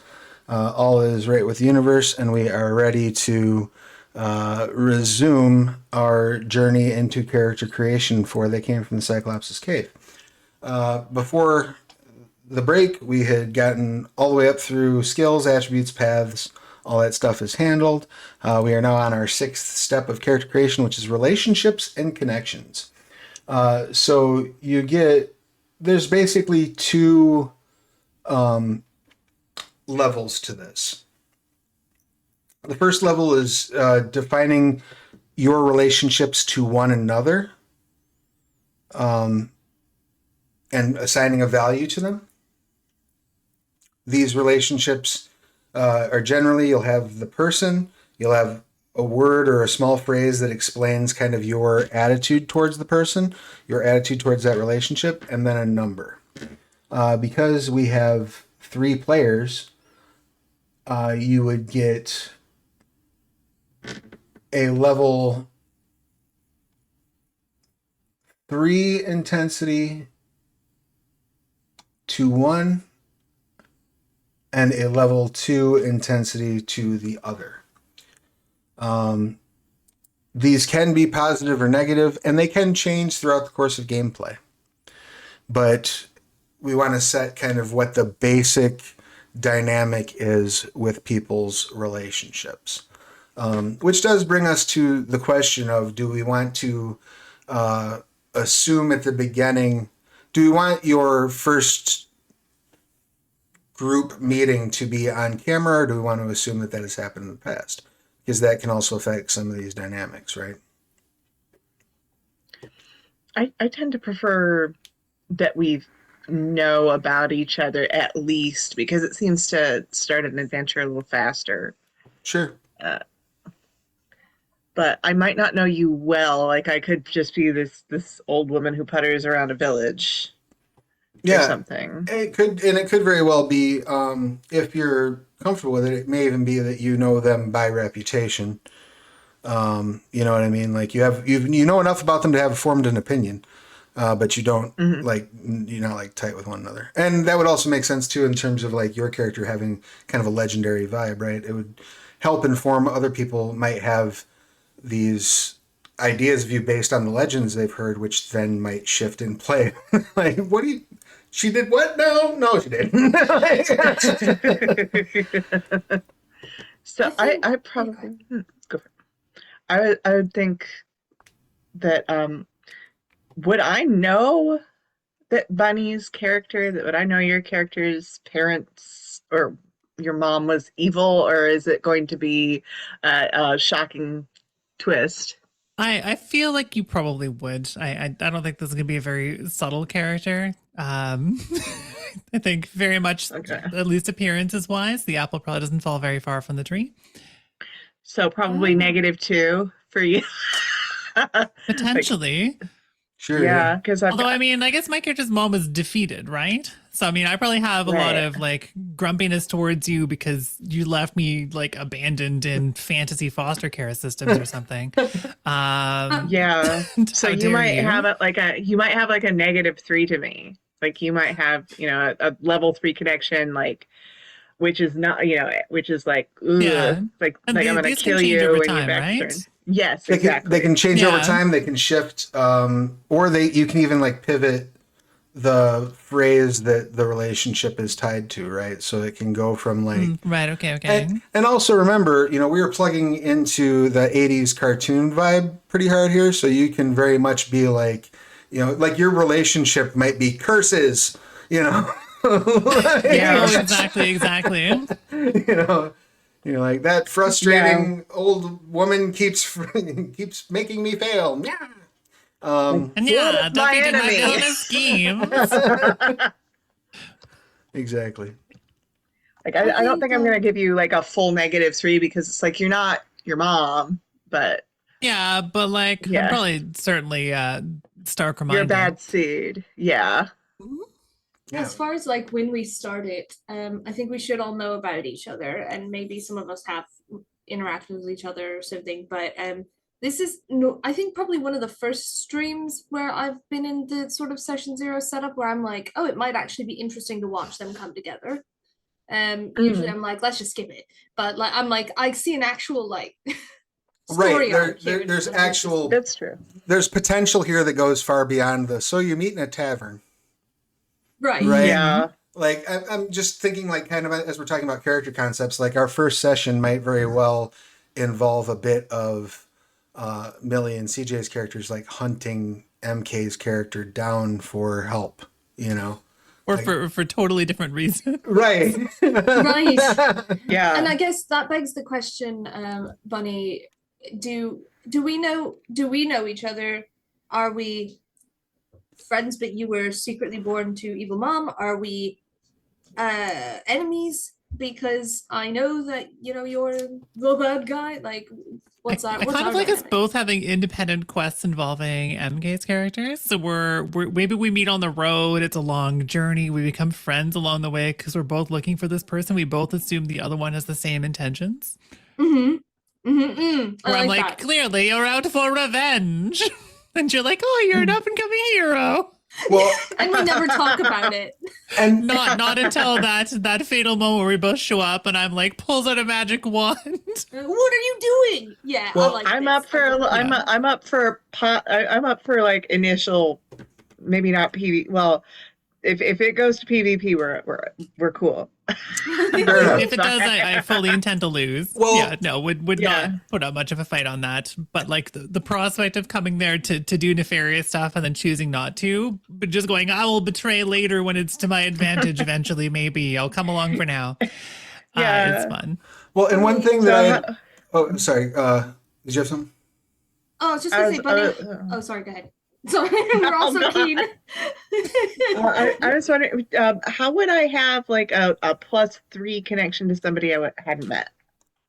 By reputation, Like CJ's character. right? Reputation. Yeah. And- Yeah. What kind of good reputation would you have? Would you be related to somebody? Would it be you? Would it be like, oh, you're just a good kid? It could even like be that. like if Okay. she's chosen, like it might be that Oh, 30 yeah. years ago the sorceress foretold that you were going to meet this grand hero, and this person has their name, which would also justify that number rapidly dropping in. As soon as you meet me, yeah, which I think would be excellent. I think for my connections, so and it can be anything up to 3, right? Or, No, so or one either person way, has a right? 3, one person has a 2. It can be positive Oh, or okay. negative, but those are the strengths of the relationships. The other thing that I wanted to bring up, I wasn't going to bring this up till the end if we had time, but it does seem pertinent to kind of us trying to figure out where session 1 is going to go. There is definitely going to be like a central evil. There's going to be the big bad.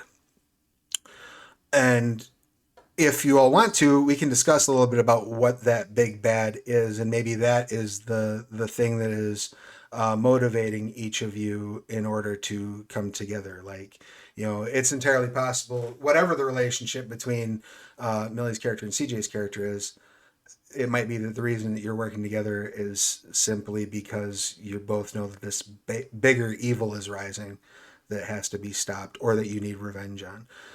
Clearly, it will ruin my plans, Yeah. and hurt people or whatever. Right. So, Oh no, why do I care about that? oh no. So for MK, I think I'm gonna do a +3 for you, and my like connection to you is a true legend. Like it's the same that you're like, the next chosen one. I'm like, and then we meet and we're like, Right. Don't meet your heroes. and then Bunny, how do you feel about? I'm gonna give you a +2 to start, and I was my thinking connection +2 to as you well. is, Yeah. are we friends? Which I think can take a lot of different connotations over time. Mm-hmm. Yeah, Because sounds good sometimes, to me. and if it goes down, it's like, are we friends? I mean, there's a million different ways you could say that. So. It can be adjusted by the tone of voice in the question. Yeah, no, I dig it. That's dope. And it, Yeah, and I'm it- going to do a question here too. Can I trust you? Ooh. Ooh. In the start as well, because we've just kind of met up, presumably like on the road while looking for MK's character. It's like, oh, are we friends? Did we just become besties? Yeah. Yeah. Cool. And Bunny's like, yes, we are. Of course, best of friends. My microphone's in the way of my other hand tracking, so I can't do evil hand pyramids. Hang on, other hand. There we go. Oh my gosh, right. I've got the whole mic arm in the way. It's not gonna work at all. Insert evil hand pyramid here. Here, I'll help. I'll finish the other half. Okay. Thank you. Evil hand pyramid. Wait, which side of the screen am I on? Which On this side are side? you? We'll just Yeah. go over. Oh, no, over. that was I right. don't There you know. go. Is this right? Okay. We'll just gonna this one. scratch my head and just. These are the most important moments of a stream right here. If you can work some physical comedy into our Brady Bunch layout, then you have won the stream. You got it. Yeah. It's like That's how good of friends we are. down. Like, Yeah, given the Alice, like looking at it. yeah, exactly. So did everyone then settle on who they were assigning what numbers? Did anyone have any other questions about the relationships? All right, rock and roll. Our next step then is getting into your connections. So each of your paths will have one dot in it. That will give you one connection within that path. This connection can either be a contact, which is a person that you can call on for help, a faction, which is a group or team of like-minded people that are tied to that path that you can call on for assistance, and then the access is a location, passage, resource, or other secret that is tied to your path. So you get to choose one connection for each of your paths, and it must be one of those.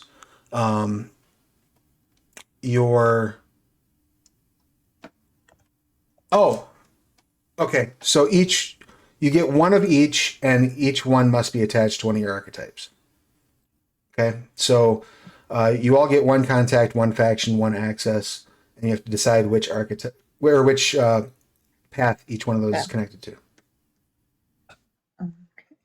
Oh, okay. I totally misunderstood that then. It's 'cause it's a little different than it is in other story path games. Mm-hmm. So you decide which one of your paths will have the contact, which one of your paths will have the access, and which one will have the faction.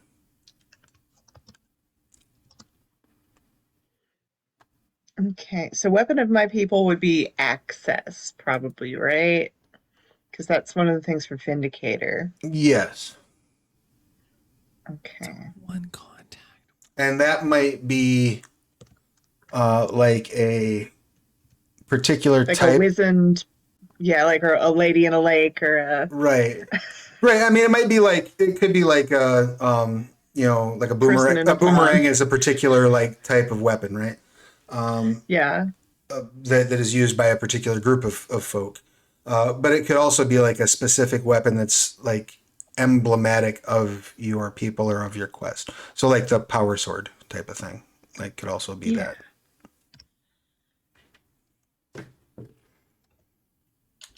If that makes sense.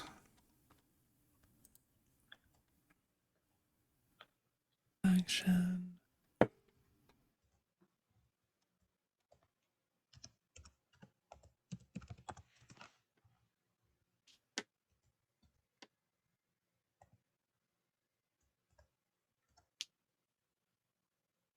And your access connection does not need a tag. It just provides you access to the thing.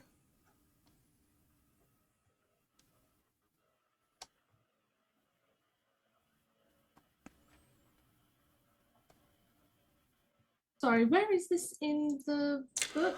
So they're broken down on page 64. Okay. Too early. And yes, Do I Chad, want- absolutely a power sword like She-Ra. That was the power Yeah. sword. That was close to the power sword I was specifically referring to. But yes, much like She-Ra or He-Man or at some point Skeletor. Power. Exactly. I might go for Fairfolk. Oh, hey, it's a Moonlight Bean. Hey, Mooney, how you doing?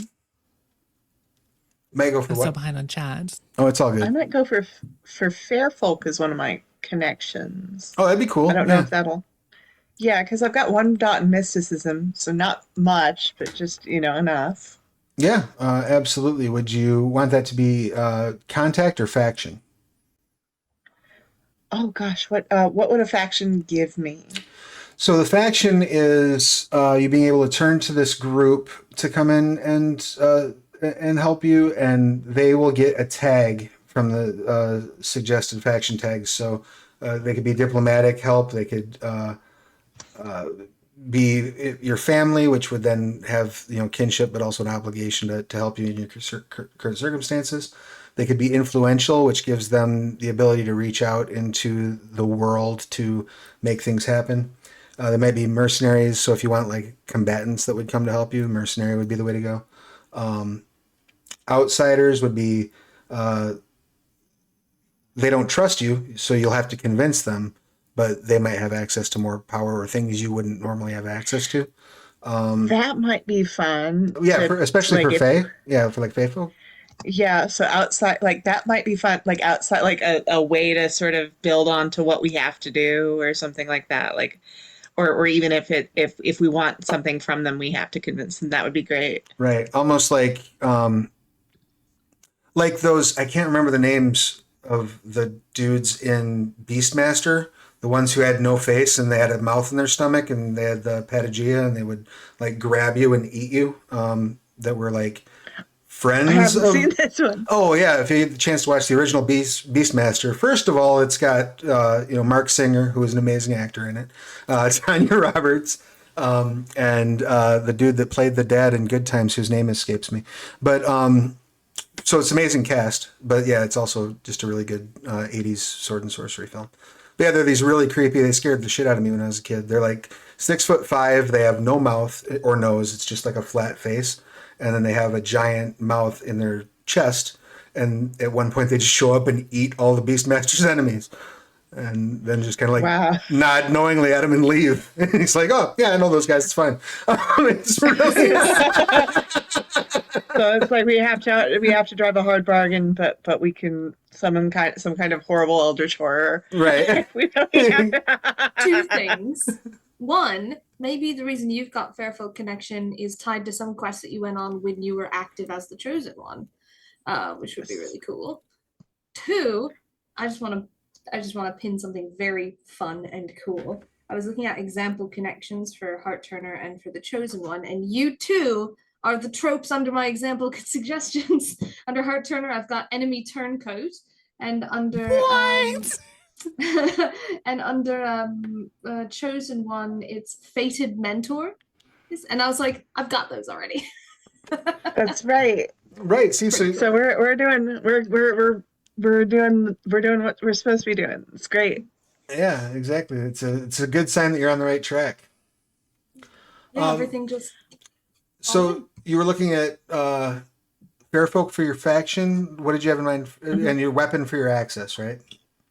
Yeah, and then maybe a zealous fan for an Ooh. individual. Oh, sure. Like, yeah, as for my origin as folk hero. Okay. So if you look at the contact tags, you have boisterous, who are happy to help but loud. They like talking about it. So not the people to go to for like a secret thing. Cheap, they don't expect much, but they might not give much either. Famed, they can draw crowds for you.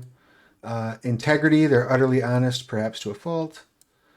Shady, they'll help, but you find yourself in debt with sinister contacts. Unpredictable, they'll show up at some point and maybe help you, maybe. Or violent, like somebody that's known for gruesome methods or bad temper. Violent may be cool if it was like an old sidekick or something. Like you have like a grizzled old, like you're That would be fun. That might be fun. Like I might lean into just violent in terms of just this old golem-y guy. right. Hey, Like you retired from heroing and he kept on, but just got darker as things went on. Like Yeah. Didn't you used to just knock people out? Yeah, I found that evil stops much easier when you rip its limbs off. Yeah. Yeah, like But I like my yeah, limbs. yeah, and he's possibly like still in contact with fair folk, so he's gotten a little weird. So so Oh, maybe made that'd some be fun. interesting deals then. Yeah. Perfect. Yeah, that'd be a lot of fun. Perfect. Side note, hi Lecco. Hey, Lecco's in Aleko. chat. Um, Hmm. Question for you, MK. You said your Sure. access, you were gonna do some sort of like sword thing or something, or item thing. Yeah, Um, weapon of my people. I'm wondering if, without making it too much the same, if we can build on that to make it some armory or group of things that is accessible to the chosen ones. That would be an would that be okay? Like uh, for so Travis, or is that if you want to do it as access, I have no objection to that. Um, one way that we might make that kind of cool, that would allow for some development that I think could be fun, is if each one of you has a component piece that has the potential to perhaps, in the right circumstance, unlock a greater treasure trove or something like that.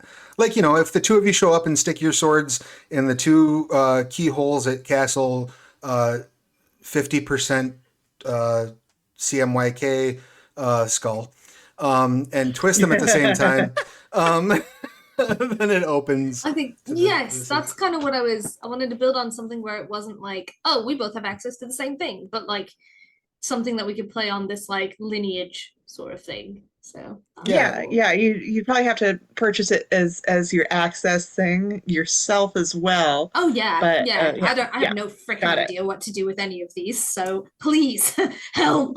Awesome. Yeah, yeah.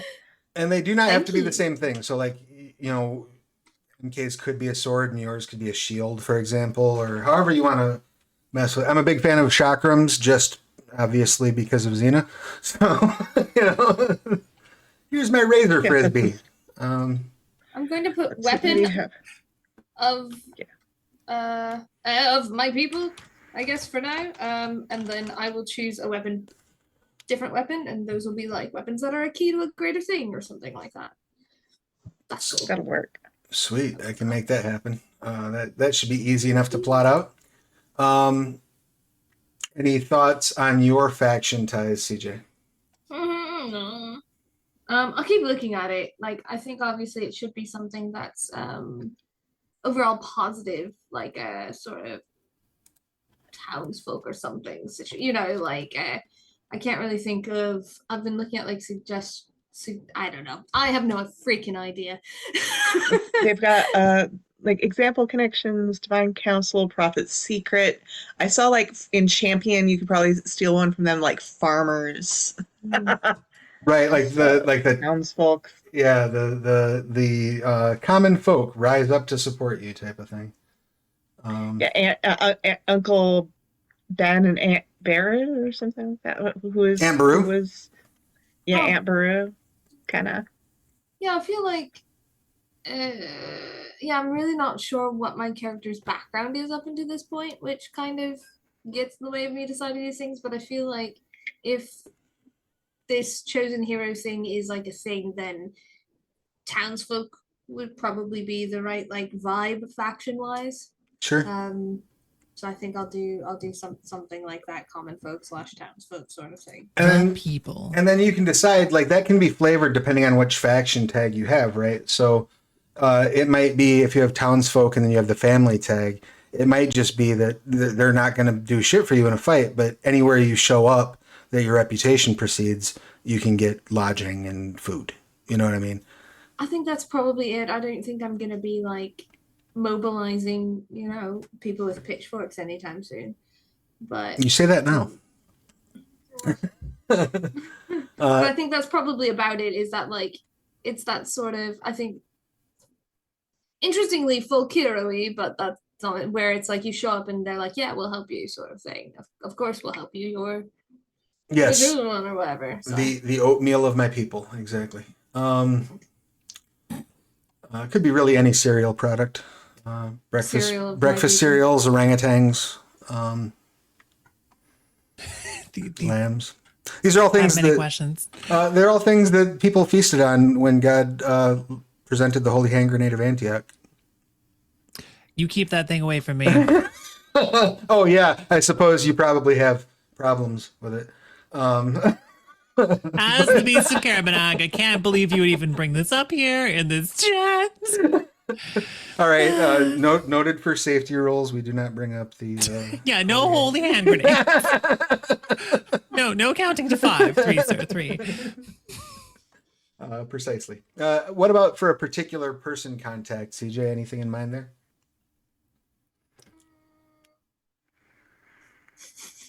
I've just been staring blankly at this for a little I while. am happy to circle back. That is a Yeah. okay.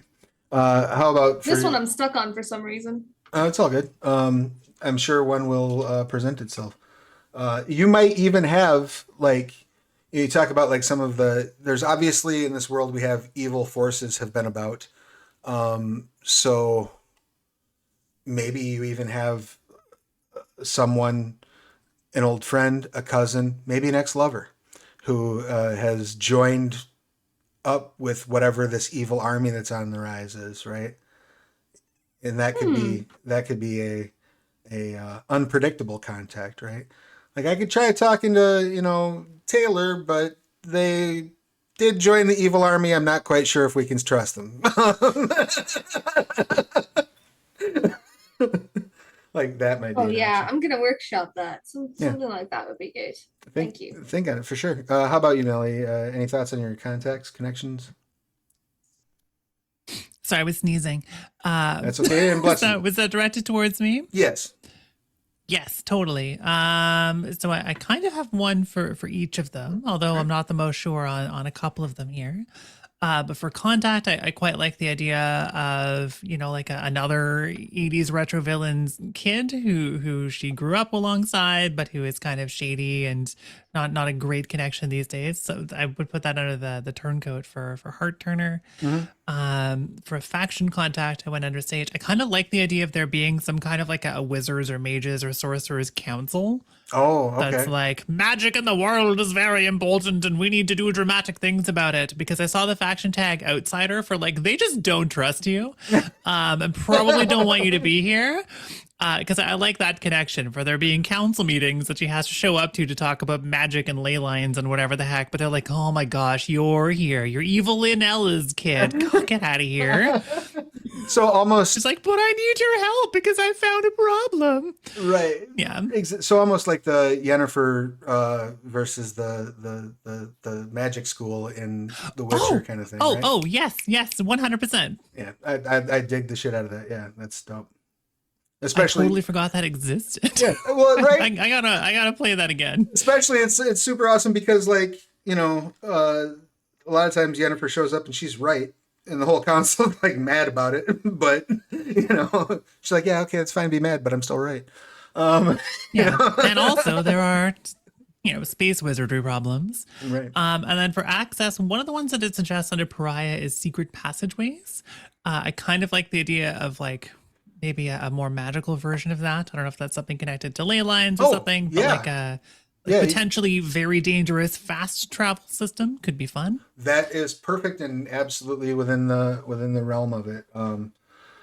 So yeah, it could be like the secret ley line travel that you're able to do. Yeah, and either it's like natural things or it's like villainous tendrils that are spread beneath the earth or whatever. That could technically be used to get around. I don't know if it's a good idea, but like I'm that's for how it. they're getting around. We may as well do the same. I'm for it. Yeah, and the more dangerous and or potentially terrifying you make it, the better. So I'll let you. I feel like either way, it should be a really like dangerous thing to do. Otherwise, I feel like it's too easy to have fast travel in a game like this. It should be fast travel that comes with a mini game, if not dying. Well, you only get to use these so often, and you can wind up like burning them so that they like. Oh yeah, okay. So that if you try it too often, maybe you're calling whatever terrible thing hangs out there. Like, yeah, we can do this, but it's a risk every time, and the more often we do it, the bigger the risk is. Kind of thing. Yep. I think that would be cool. The more difficult it is to return because we'll be being digested. Sounds good. Sweet. I think I'm going to build on what you suggested and say that of my family, the only ones that remain are myself and my older sister, but my older sister has turned evil and she is an unpredictable contact. Beautiful. Excellent. I dig it. I love it, and it gives me more NPCs to play with, so I love it. Or SGCs, considering that we're playing story path. All right. This feels like there's like a creeping evil almost, because we've got a lot of people who have sort of turned evil or turned weird. Yeah, it's as if the world is standing on a perilous precipice. Or if you're a writer for Marvel, the edge of a precipice, which might be the worst piece of dialogue I've ever. I'm like, do better, Marvel. Anyway, sorry. It's okay. We'll fix it all with the power of friendship. We are on the edge of an edge. That might even be the title of the first episode, "The Edge of an Edge." The edge of an edge. All right. So at this point, everybody has at least a basic idea of what those are, right? If you want to name your things and let me know between now and the next session, that would be super cool. But if not, or if you can't come up with names for them, let me know and I will come up with names and stuff for them. So now that is all covered, we get into the extra fun bits here of picking out your tropes and your quips, because I think that's all we have left. Our connections are done. Yep. So you get three tropes and 3 quips. You get to pick 2 tropes from your archetype and a single trope from any of the other archetypes. And then you get to choose 2 quips from any of the quip decks.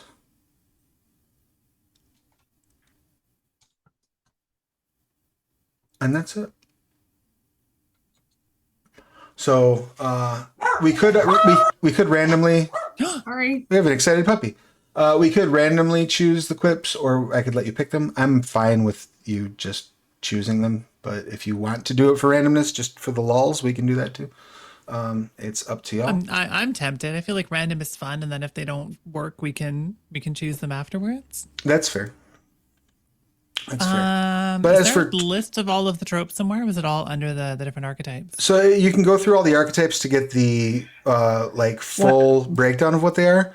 But if you go in, 122 is where they start for if you want a equip list.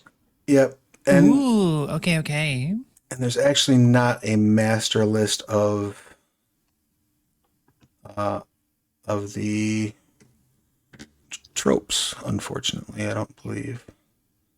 So you will have to visit each of the main pages for the archetypes to find those tropes. One of the dreamers' tropes is large tracts of charisma.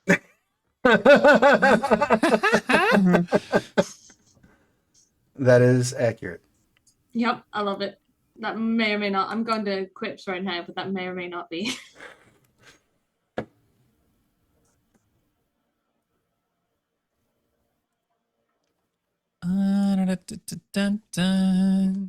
Oh, there are like quick lists if you look under the archetype paths on page 65, but they literally just tell you the names of the tropes, so it doesn't give you much information about what they are.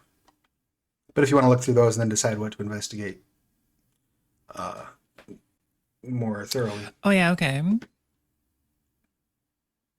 As the Some prophecy trees made foretold outside. might be good for either of you in the champions. You're the chosen one is where it starts. So that's a good one. As prophecy foretold might be great for you. Hmm.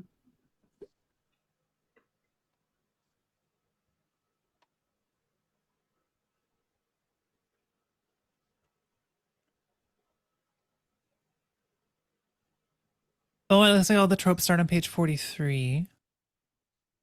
For details for what those tropes have mechanically. Yeah, it depends on your archetype. Yeah, so your archetype is different Yeah. ones, but the whole list of the details on them is there. So what is dreams? It's Because it two sounds quips? interesting. Right. The ones that are on 47 are just the ones for the scoundrel. So the sages tropes start on 43. Puppet tropes start on 40, 39. And if you open your PDF, if you're able to get to the bookmarks, if you open them down, open chapter 1 and then open each of the archetypes, you'll be able to click easily from trope to trope. So you just got to pick 2 from your archetype and then 1 from any other archetype. So this might also be an opportunity, like if you want to dip into getting some magic stuff, for example, but you're not a sage, that's an option. Also, one thing that you might want to consider for the sage for your secondary are looking at the tropes that the puppet has, because a lot of them are pretty good too for magic stuff. Like there's wild magic, for example, the Orco trope. Like you lack the precise nature of the sage regarding spellcasting, not from lack of power, but due to the unpredictable nature of being a mythical creature. Once per session, you roll mysticism and cunning. When using a magical effect, the difficulty equal to its rewrite cost. Each success lowers the cost on a 1-to-1 basis, but failures of any sort backfire spectacularly. That does sound like fun. Just marking the pages for these. I'm definitely going to take for my non one. I'm definitely taking As the Prophecy for Tills. I've just read that. Yes. And that one's under champion? That's champion one, yeah. Yep. And then 2 from my archetype, right? So 2 from Dreamer. And then, of course, champion does have my personal favorite trope, which is Weapon of Old. That's tempting. I already have under a connection. There's no reason they can't be both. That's true. I was thinking of Heavy is the Crown and the Sacrifice, but Ooh. I'm not sure which I would switch out, because the Sacrifice is the sort of mentor trope where they can either die for the party, or I can just pick up a guy and throw him in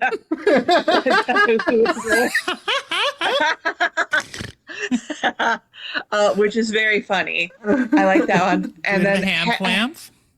And then Heavy is the Crown is like, I could, but the thing is, I'm not sure I have to absolutely bring something from another. Like I can, but I'm not sure, because I was thinking this army from Dreamer, where I can just summon an army after 3 turns. Oh, that'd be dope. That'd be cool. Yeah. So I was thinking Heavy is the Crown, the Sacrifice, and this army, and the Weapon of My People might not be that. Yeah, I mean that's special. fine. Yeah, I was just pointing out that I happen to enjoy that one quite a bit. But yeah, by all means. Yeah, it is a good one. That combination sounds cool. So yeah, if you want to note those down, Heavy is the Crown, the Sacrifice, and what was the other one called? This army under Dreamer. Excellent. Yeah, I dig it. And I'm kind of a weak social character, so Heavy is the Crown means that I can convince people by reminding them I am I am a princess of something. Right, leaning on your rep your actual personality. Yes, as I do often. It's wise. That's just wisdom right there. All right, cool. And so, Millie, had you sorted out what you wanted to do trope-wise? I think the 2 for Sage, yes. I'm just debating the final one here, but I think for Sage, I quite like Face the Music, and Dreams aren't like they used to be. Face the Music is the one that sort of has like, there's a tune in the background and stuff that gives you an advantage in some situations, but it also empowers the party as that background music continues into the next scene, which I think is really cool. And then Dreams aren't like they used to be is the ability to very slightly rewrite a prophecy, which I always love. Oh, nice. That's cool. I like that. Just reading through the puppet tropes now. I was reading through the Inhuman ones too. Nope seems like it could be a lot of fun, although counterspell is not always the most interesting thing in magic combat. Why stop a fireball from happening when you could just do a bigger fireball back? That's valid.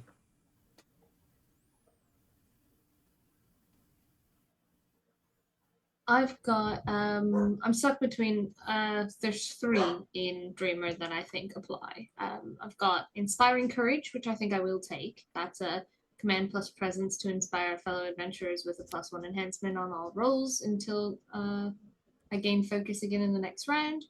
And then the two I'm sort of waffling between are Large Tracks of Charisma, which is I can gain a +1 enhancement on persuasion rolls.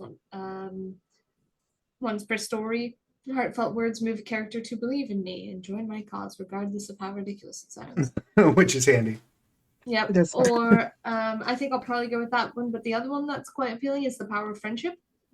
Oh, sure. Which is once per story. When your tears fall onto the body of a character whose life has slipped away, your heartfelt anguish revives them, heals their injuries up to their last-ditch effort, and removes any condition they might have had before their death, which is kind of bonkers. That is pretty cool. That is. That might be good for a bunny, even, because that's sort of your. Yeah, actually, that could be a really fun like arc ender Yeah. to Oh, that's potentially like your use that. special magical power that you only access when you understand the true power of love and friendship. Mhm. Ooh, That's right. if you want to take that, then I can take large. What was that one inspiring- called? Power of Friendship. Friendship. It's under Power of Dreamer. Friendship. Yeah. Okay. Let me take a look at Dreamer. I'm looking at Wild Magic 2, which seems like fun, but that seems like such a more dramatic moment. I'm probably gonna go for that one. I am a fan of the dramas. The Dreamers. Let's see.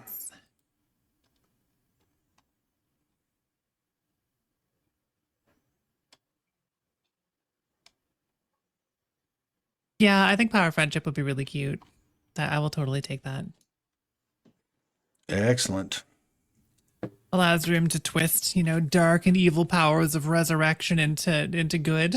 Right, Cute. right. Yeah. Very It's on brand. totally okay and normal that you can bring someone back from the dead. Of with course, your of course. tears. Don't And- worry about it. And maybe it's my internal writer working overtime, but like my immediate thought was like, you fight the big bad, they die. Like you come up to them and you're like, I wasn't done with you yet, and start like crying and like wake them up enough to kick their ass Can you again. imagine? Or, can you imagine if it's not intentional though? Right, right. Yeah. Just like, Oh we've my God. finally done it. We're hugging and crying. You silly fool! Your friendship has revived me. Yeah, exactly. That's very Sunday. That's very Sunday morning cartoon because you have to reset at the end of the episode. Right, You exactly. can't. I love it. Yeah, I recommend it. So then, does that button up everybody's trope choices? It's 2 in 1, right? Yep, 2 in 1. Yeah. Then yes. And then we get to quips. The easy way to find quips are to hit the appendix. Starts on page 238.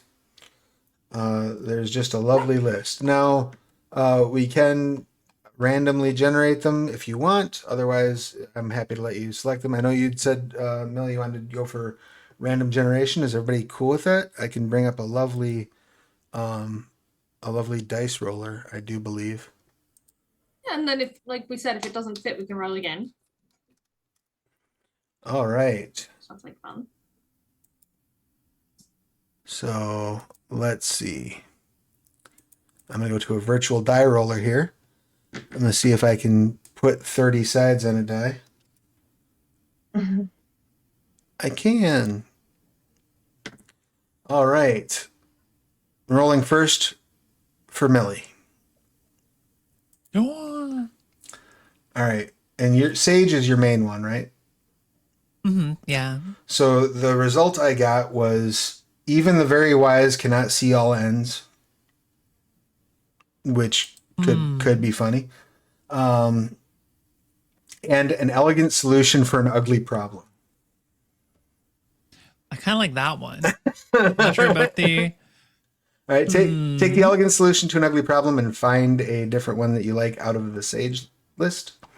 Sounds good. We'll do. Want me to roll for you, CJ, or do you want to pick them? Roll away. Let's give it a shot. All right, let's see what we got here. and you're Dreamer. dreamer. So what we've got here is you must trust yourself, trust your own strength, which could be very funny depending on the context. And then where there's life, there's hope. Oh, yeah, I think those are good. All right. So that's on 238. You can find those. So it's number 12 and number 15. Okay. And MK, do you want to pick yours or want me to roll them for you? I think I'm gonna pick mine. We only need two. It's not a. You We need, don't need a third one. yeah, you just need the two. Okay, I'm gonna go with if it were easy, everyone would do it, and the gods want their entertainment. Excellent. I love it. So copy and paste those onto your sheets so you know you've got them. I think I might replace one or two of these, but I'm still reading them all. You're welcome to swap them out anytime up to and including game. Once you burn out equip, once you've used it enough times, then it cycles out and you pick a new equip. So Okay, well then I could start with those and yeah, work my way I through. think it's 5 times, then you retire it. Had you settled on your replacement one? I think I'm gonna save the other ones I liked for after I burn out these two first. Cool. How about you, Millie? Same, yeah. So the some others I'm looking at too, but I think to start having over here, I found something. It's a cute one. Nice.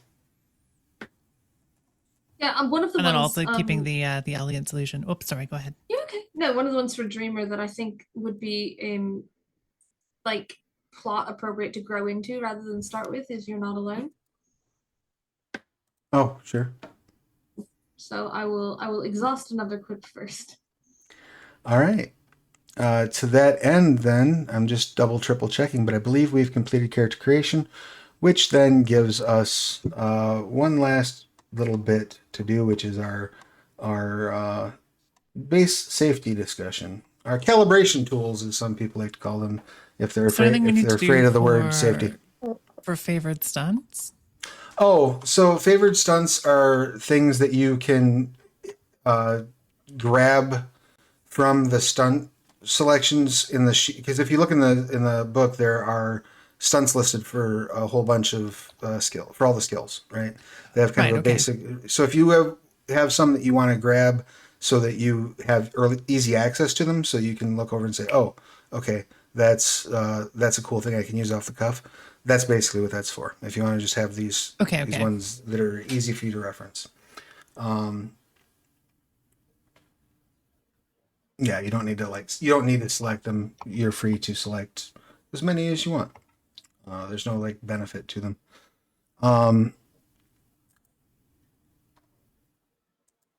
So make sure I got all of the rest of the stuff.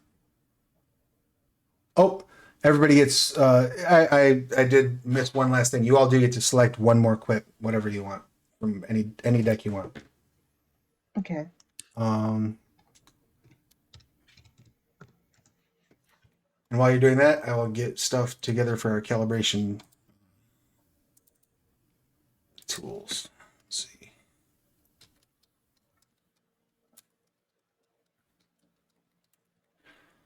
If you've watched the channel before or played at a table I've run, you know I use the X card. X card is a thing that everybody has access to.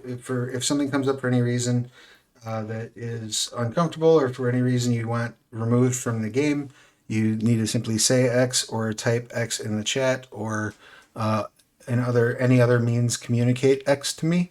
Full disclosure, the last place I will see it is in the Zoom chat. So making X with your hands or saying X is probably the best way to get my attention. But you don't have to, again, because I don't want anybody to feel like they got to be called out on camera or feel called out on camera. But having said that, if there's ever an X called, I will stop the game, rewind, remove the offending material, and move forward with no questions or discussions. The only time there would be an exception to that is if for some reason an X card was played and I just had no freaking idea why, which seems unlikely, but it's not impossible. Are you raising your hand because you have a question, or I am is your totally raising my hand. or is your animation just I feel freaking like out? that's hand raising. I feel like a good way to do the X thing in chat, because when running the game, it's hard to see the Zoom chat.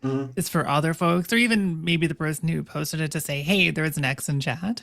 Sure. Or, hey, check chat really quick, just to draw attention to it, because that way we're not outing someone specifically as like the person who paused the thing or needed to check in on something, but we're still making sure we're pausing as quick as we can on it. That would be So if other folks want to jump in on it, that would be excellently helpful because sometimes my Zoom chat is buried under 5 different windows. So anything that you can do to help communicate to me that we have a concern would be appreciated. You're also welcome to send smoke signals, but it'll probably take a long time for them to get to me. Or flashlights at me, and like, I don't know what Morse code is for X, but pick up a flashlight and dot dot dash dot. I don't know. I think your idea is probably smarter. start beeping Morse code. Right. Beep, beep, beep, beep. I don't speak R2. So yeah, Xcard is sort of our core tool, and then I also do what's called yes goes and no goes. Yes goes are things that we would like to see happen, and no goes are things that we would not like to see happen. These are a no go always trumps a yes go, right? So a lot of times I'm a big fan of gore in my games. And that goes across genre. I'm probably a little bit less likely to get super gory in this because I'm trying to preserve kind of a Saturday morning cartoons vibe. But I also think it's funny if most of the time it's fine, and then every once in a while there's showers of blood and entrails, because for the lulz.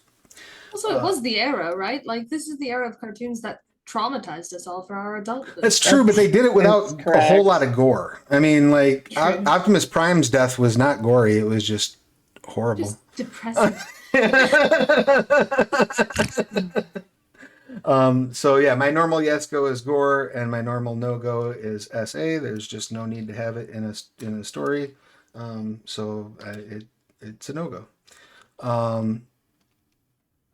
So MK, do you have any yes goes or no goes you would like to add?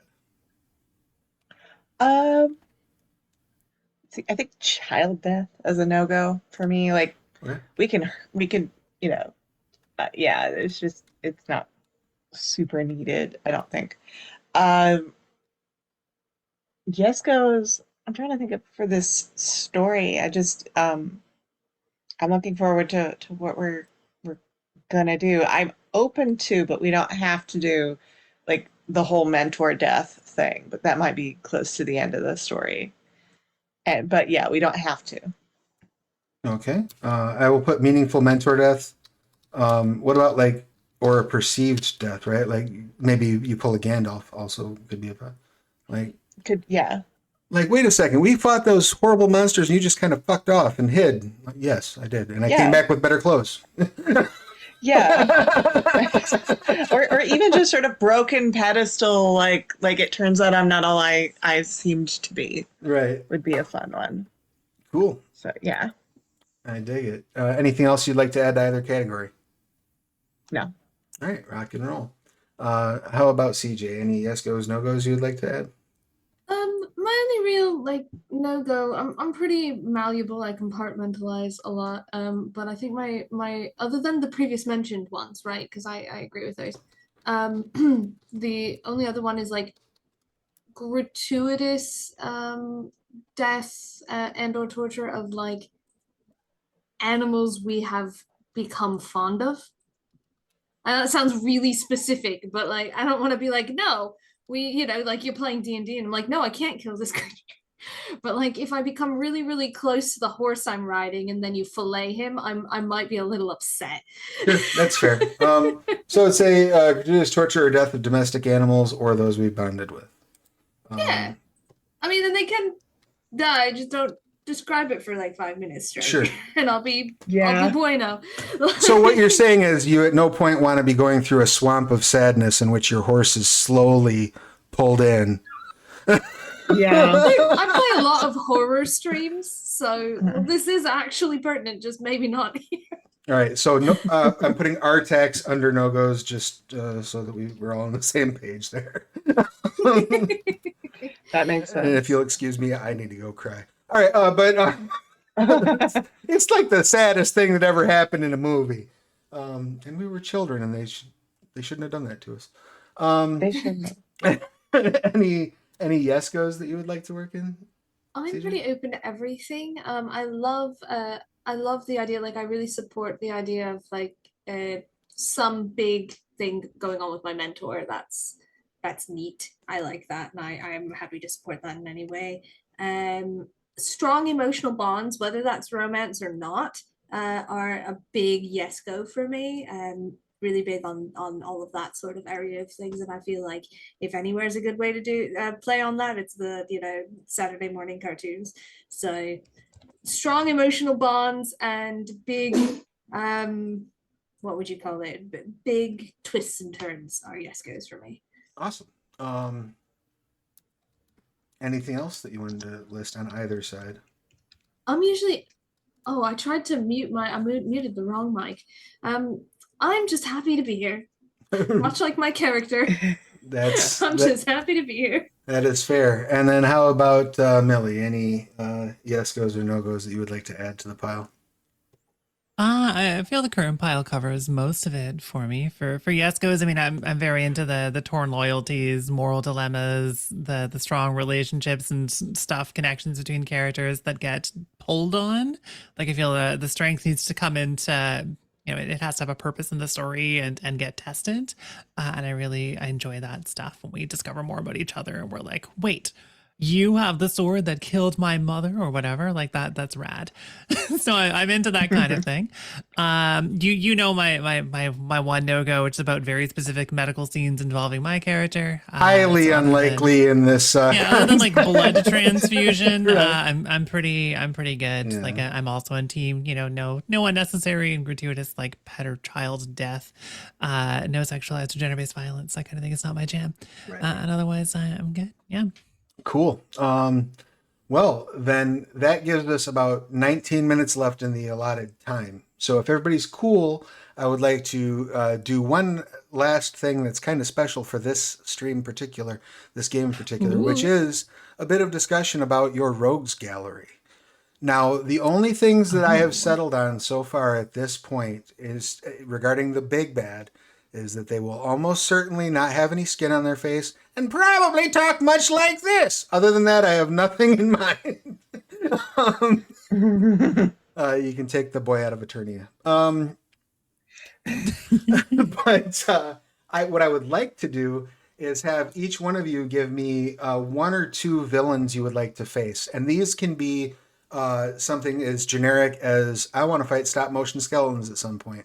Or it can be something very specific, like I want to fight Panther Man, who is a man that looks like a panther. You know?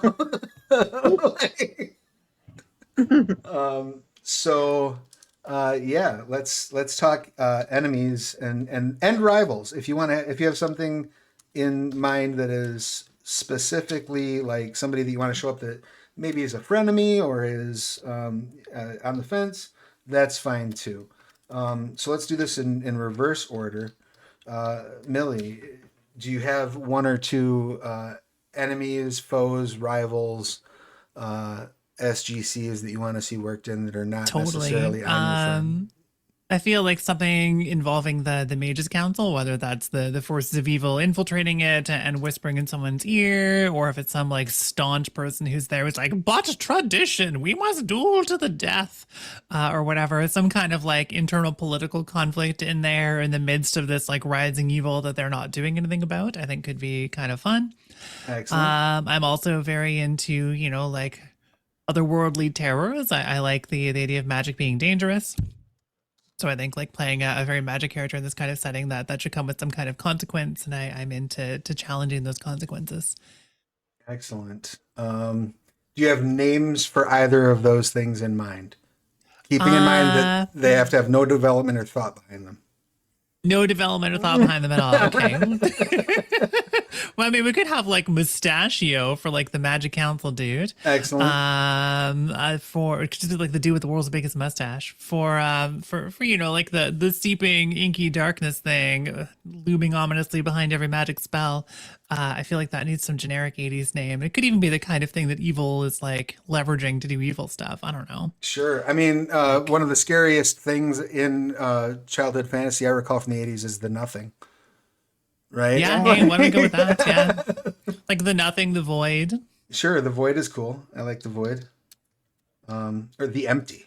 What about the Empty? Yeah, like the empty. too. Or the hunger. Excellent. Ooh, we're getting dig. I will record all these, and maybe they'll even be The hunger feels more active. Like it feels like something you're really tempting. sure. Yeah, that's a good one.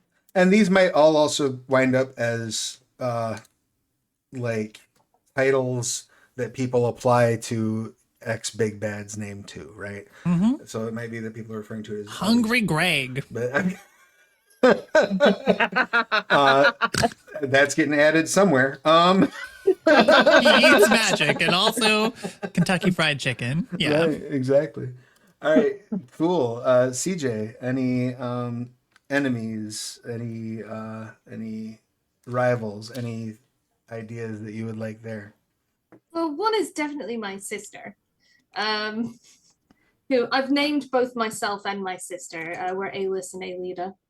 So All right, so what was the sister's name? Alida, Aelida. I've dropped it in chat. Excellent, thank you. And yeah, so that's going to be, I think that's going to be a big moral dilemma / rival situation for my character, being that that's like her remaining connection, familial connection. Then in addition to that, I would love to face something that gives us some sort of existential issue, like whether it's something that makes us face our worst fears, or something that makes us or something that makes us fight doppelgangers of the people we care, something just a little bit mind messy. I don't have a concrete, but that's kind of the concept. Okay, excellent. That works for me. That is enough to make me dangerous, I am sure. And then MK, anything spring to mind? Yeah, I'd love if somebody I thought I had finally and fully defeated is back. Okay. Would be a great one. And I would love if somebody I thought, or something I thought was a friend, is an enemy. Like perhaps my weapon is the thing that brings back the evil. Perhaps my sidekick surprised me. It has to be like something I thought I knew was good, and my friend isn't. Excellent. And I don't know. I'm trying to think of like a kind of like minor enemy that would be fun. I think that's it. That's what I want. What about like Lint Man, who is able to confound his enemies by throwing pocket lint in their face? That's right. Just tears off a part of them, throws it in your face. Which, if you ever owned a Moss Man action figure, it pretty much was Lint Man. Cool. Do you have a name that you would like to see applied to the returning defeated enemy? Oh gosh. It could even be your mother. Yeah, or father. Yeah. Yeah. Yeah, excellent. I'm trying to come up with names for my character here too. I like the name Belladonna because it sounds nefarious, but it can be shortened to Bella, which sounds much more chipper and happy, and you don't know the full name there. That is true. But I'm trying to come up with a good last name that starts with the letter B. That's like real nefarious. I'm not succeeding there. I had the word. My first immediate. I was like botulism. Botulism.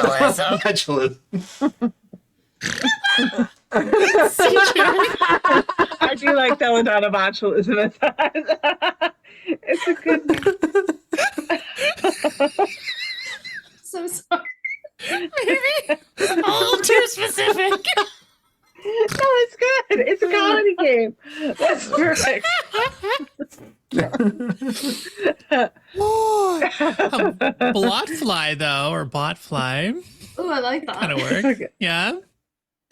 Yeah. Botulism. Botulism's like my college nickname. What were you doing in college? Apparently not washing their I hands mean, I enough. went to Ville in college. What do you want? Yeah, it's like I'm here undercover as a good guy, Belladonna. Right. Belladonna, botulism botfly. I'm well known for safely packaging canned goods. Chat has suggested Belladonna Bane, which is maybe a more sensible. Oh, that does. Bane's pretty good. That does Yeah. sound. Bane's really good. I could put But on a do keep dramatic in mind mask.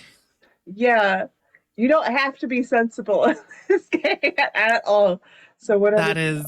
That is good. So what would be good names for your character's parents then if your last name is Bane? So maybe like Blood good. Bloodgood is also a good That's one. great. I'm completely unhelpful because when you're like, oh, if your last name's Bane, what's a good first name? And my brain was like, Bork. You're just a good boy. The greatest evildoer, Popper. Pork Bane. Bork. I do enjoy like the Cassandra is always like I've never met a good Cassandra. Cassandra Bane. Yeah.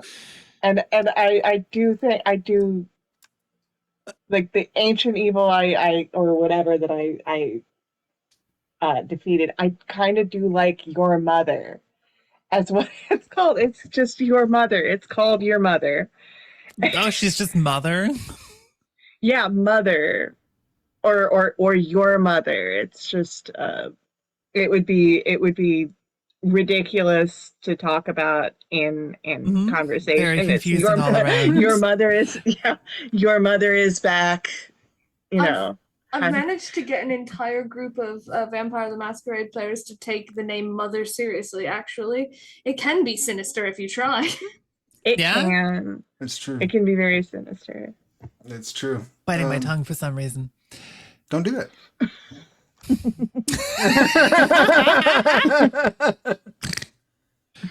Oh, I like blight. What if it's like two words combined? Yeah, I'm all for it. Like I feel like that's for 80s vibes, right? It's like something blight. Lightwood. Yeah. Oh, Blightwood. Blightwood's great. Excellent. We good. got Sort of there. has the implication of like nefariously spreading stuff. So we could have Mother Blightwood. Oh. That's pretty good. Great name. That's good. Yeah, yeah. That's Started pretty at good. botulism. Um, Got here. I mean, That's the creative process writ large, still my folks. middle name. It's going on my sheet here. Yeah, Mother Blightwood. Like that I'm named sounds. after my my grandfather, Gregory Botulism. But yeah, no, Mother Blightwood sounds like, something that you would have heard in the opening credits of an 80s cartoon, like, and they stand together against the evil forces of Mother Blightwood. Like, yeah, that absolutely sounds Love right. it. So Your that's dad's like Sculptula or something. Sculptula. He's like, all I can see is like a very like a skull, but it's flat. So like a spatula. and then his I was thinking like a his skull chocolate up and down Dracula, like but I now love the idea of an evil skeleton chef. he's like really good at like hibachi chef. Oh, there's so many good lines for that too. Hang on, can we go back to Yesco's here? I definitely want there to be evil skeleton chefs. I want there to be like, we'll put some meat on your bones and stuff like that. Like this has to happen. Absolutely. They've got on the weekend. They've got a sensitive side. They take a class. They cook, Right. and then they go and fight the forces of good. Right. They're all sensitive artists, but they need to pay the bills, And, It's very Yeah. and surprisingly enough, a lot of restaurants don't want to hire them because they gross out the clientele. But really, all they wanted to be were sous chefs. Oh. See, I mean, I'm still stuck dude. on the character, and this is probably going to show up. The character who has a spatula head that they must like bend over backwards to pick heavy things up to throw at you. I mean, Their genuinely name is though, Dr. Splatula. Oh, sorry, go ahead, CJ. I was just gonna ask if less germs can stay for less time on bone than on skin. They would be probably theoretically a little bit more hygienic, maybe. So they're probably, I mean, they might be creepy, but at least there's less of a hygiene situation. Right. That's valid. It's true. Well, on that note, I think I have enough to make me dangerous here in the planning stages. So everybody's got their characters. Did everybody get their names sorted out? I know we've got Alis is CJ's name. What did you settle on, Millie, for your character's name? Or are you still working on it? I think Belladonna Blightwood. Belladonna Blightwood. Beautiful. And then MK, did you settle on a name? I think I'm gonna go with Hilda Warrior Princess. Hilda Warrior Princess. I love it. Hilda WP. I absolutely love it. So in that case, we will bring our tale to an end. We will be meeting bi-weekly in this time slot for the foreseeable. So mark your calendars. Make sure you can make it to subsequent streams and enjoy our incredible storyline, incredible edible storyline. It sounds like, as we're going to be fighting some culinary. You think I'm kidding? It's going to... Oh no! Oh no! I know you too well. I'm What looking is, forward to like, the episode 1, starting with us in a pot. And- Sorry, go ahead. Oh my God, we don't have Italian toy outline. We have Italian snacks. There we go. Yeah. Awesome. Well, like remember the Hostess pies used to have the ads in the comic books. Yes. So Perfect. that's another thing. If you're in the audience now or at any other time, if you want to shoot me an @ on social media with your suggested lesson for the week or any suggested product tie-ins, feel free to hit me up. I look forward to that. And one last thing on drawing parallels between this and Masters of the Universe. Last night on my social media, as I was putting things together, I posted a certain He-Man video that involves a remix of a very popular Born on Blonde song, which also predominantly features a chef. So I just might be able to use that as further inspiration. Their battle cry is, "Now it's time for cake." I think I'm gonna try and like home make some cosmic brownies at some point before, and that's not like a code for anything. It's those ones with like the colored sprinkles on the top. Just needed to clarify.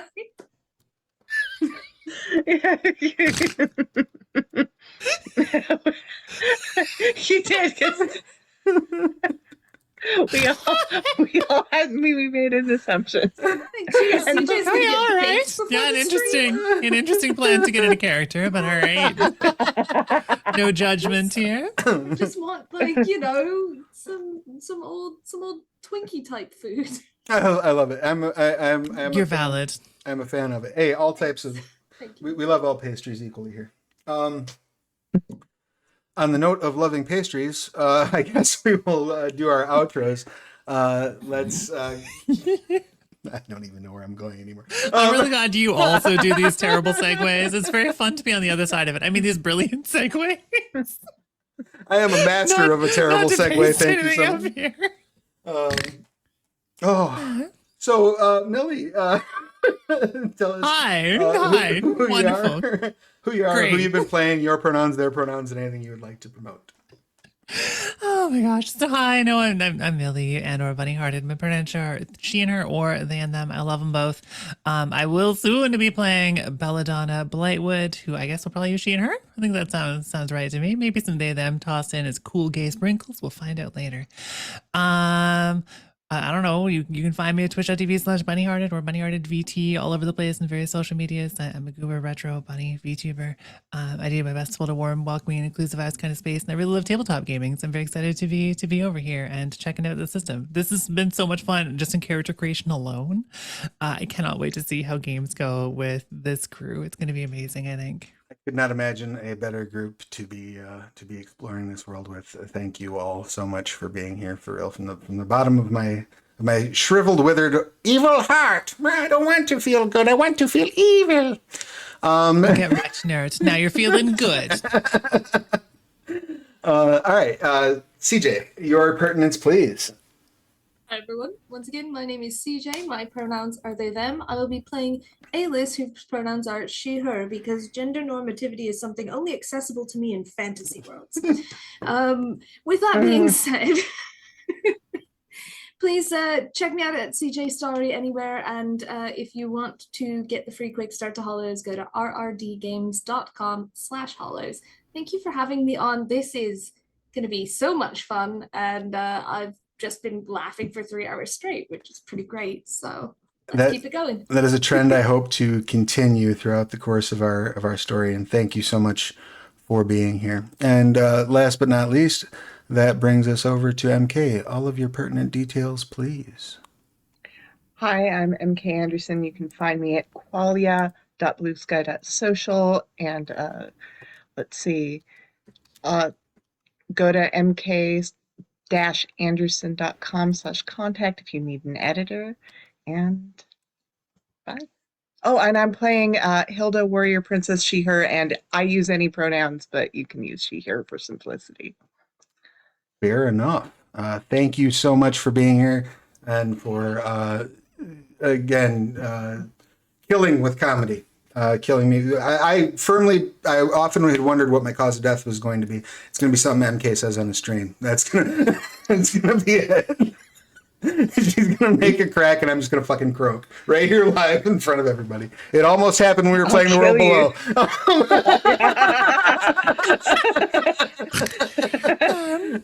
CJ and I will get little bugles on standby. Play you out. Exactly that.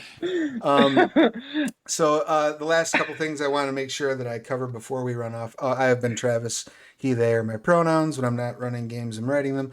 A couple last things I want to make sure I call out before we take off. We did release, they came from Classified, Operation Fabric Spy is the most recent tasty bit that just came out this last Wednesday over Drive-Thru RPG. I would highly recommend you check that out. I forgot to mention this at the top of the show, and my deepest apologies to all parties concerned, but some of our other streamers, under the guidance of the wonderful Awkward GM, have put together a community content game jam for the StoryPath Nexus. They did the announcement stream last night, so if you're a sub to the channel, you should be able to go back and watch it. And in fact, we're so excited about it that I've gone ahead and programmed it to go live today over on the YouTube channel as well. So there are some very basic rules you need to follow in order to join. I'm going to throw a link in the chat, but it's an opportunity for people to create their own. They came from Trinity, Scion, or Dystopia Rising supplements for sale through the StoryPath Nexus using the rules available there, and submit them for to be judged. And there are a couple prizes that can be won. There's free swag. There's, I believe, some Drive-Thru RPG credit is up on the chopping block for winning. So definitely head over, check that blog post out, and consider making your own supplement. Maybe you can come up with a cool idea for a movie. Maybe you can't film the movie, but you can certainly make a supplement for They Came From about that movie. All sorts of ideas are on the table. Check those out. I would love to see what you make, and that game jam is running all month long. We will be back here in 2 weeks' time to begin our tale of these warriors of legend. Till then, take care of yourselves and each other. And remember to wash your hands and wear a mask and get your shots, because only you can prevent forest fires? No, that's not right. Take care of yourselves. Yeah. We'll see you next time. Bye.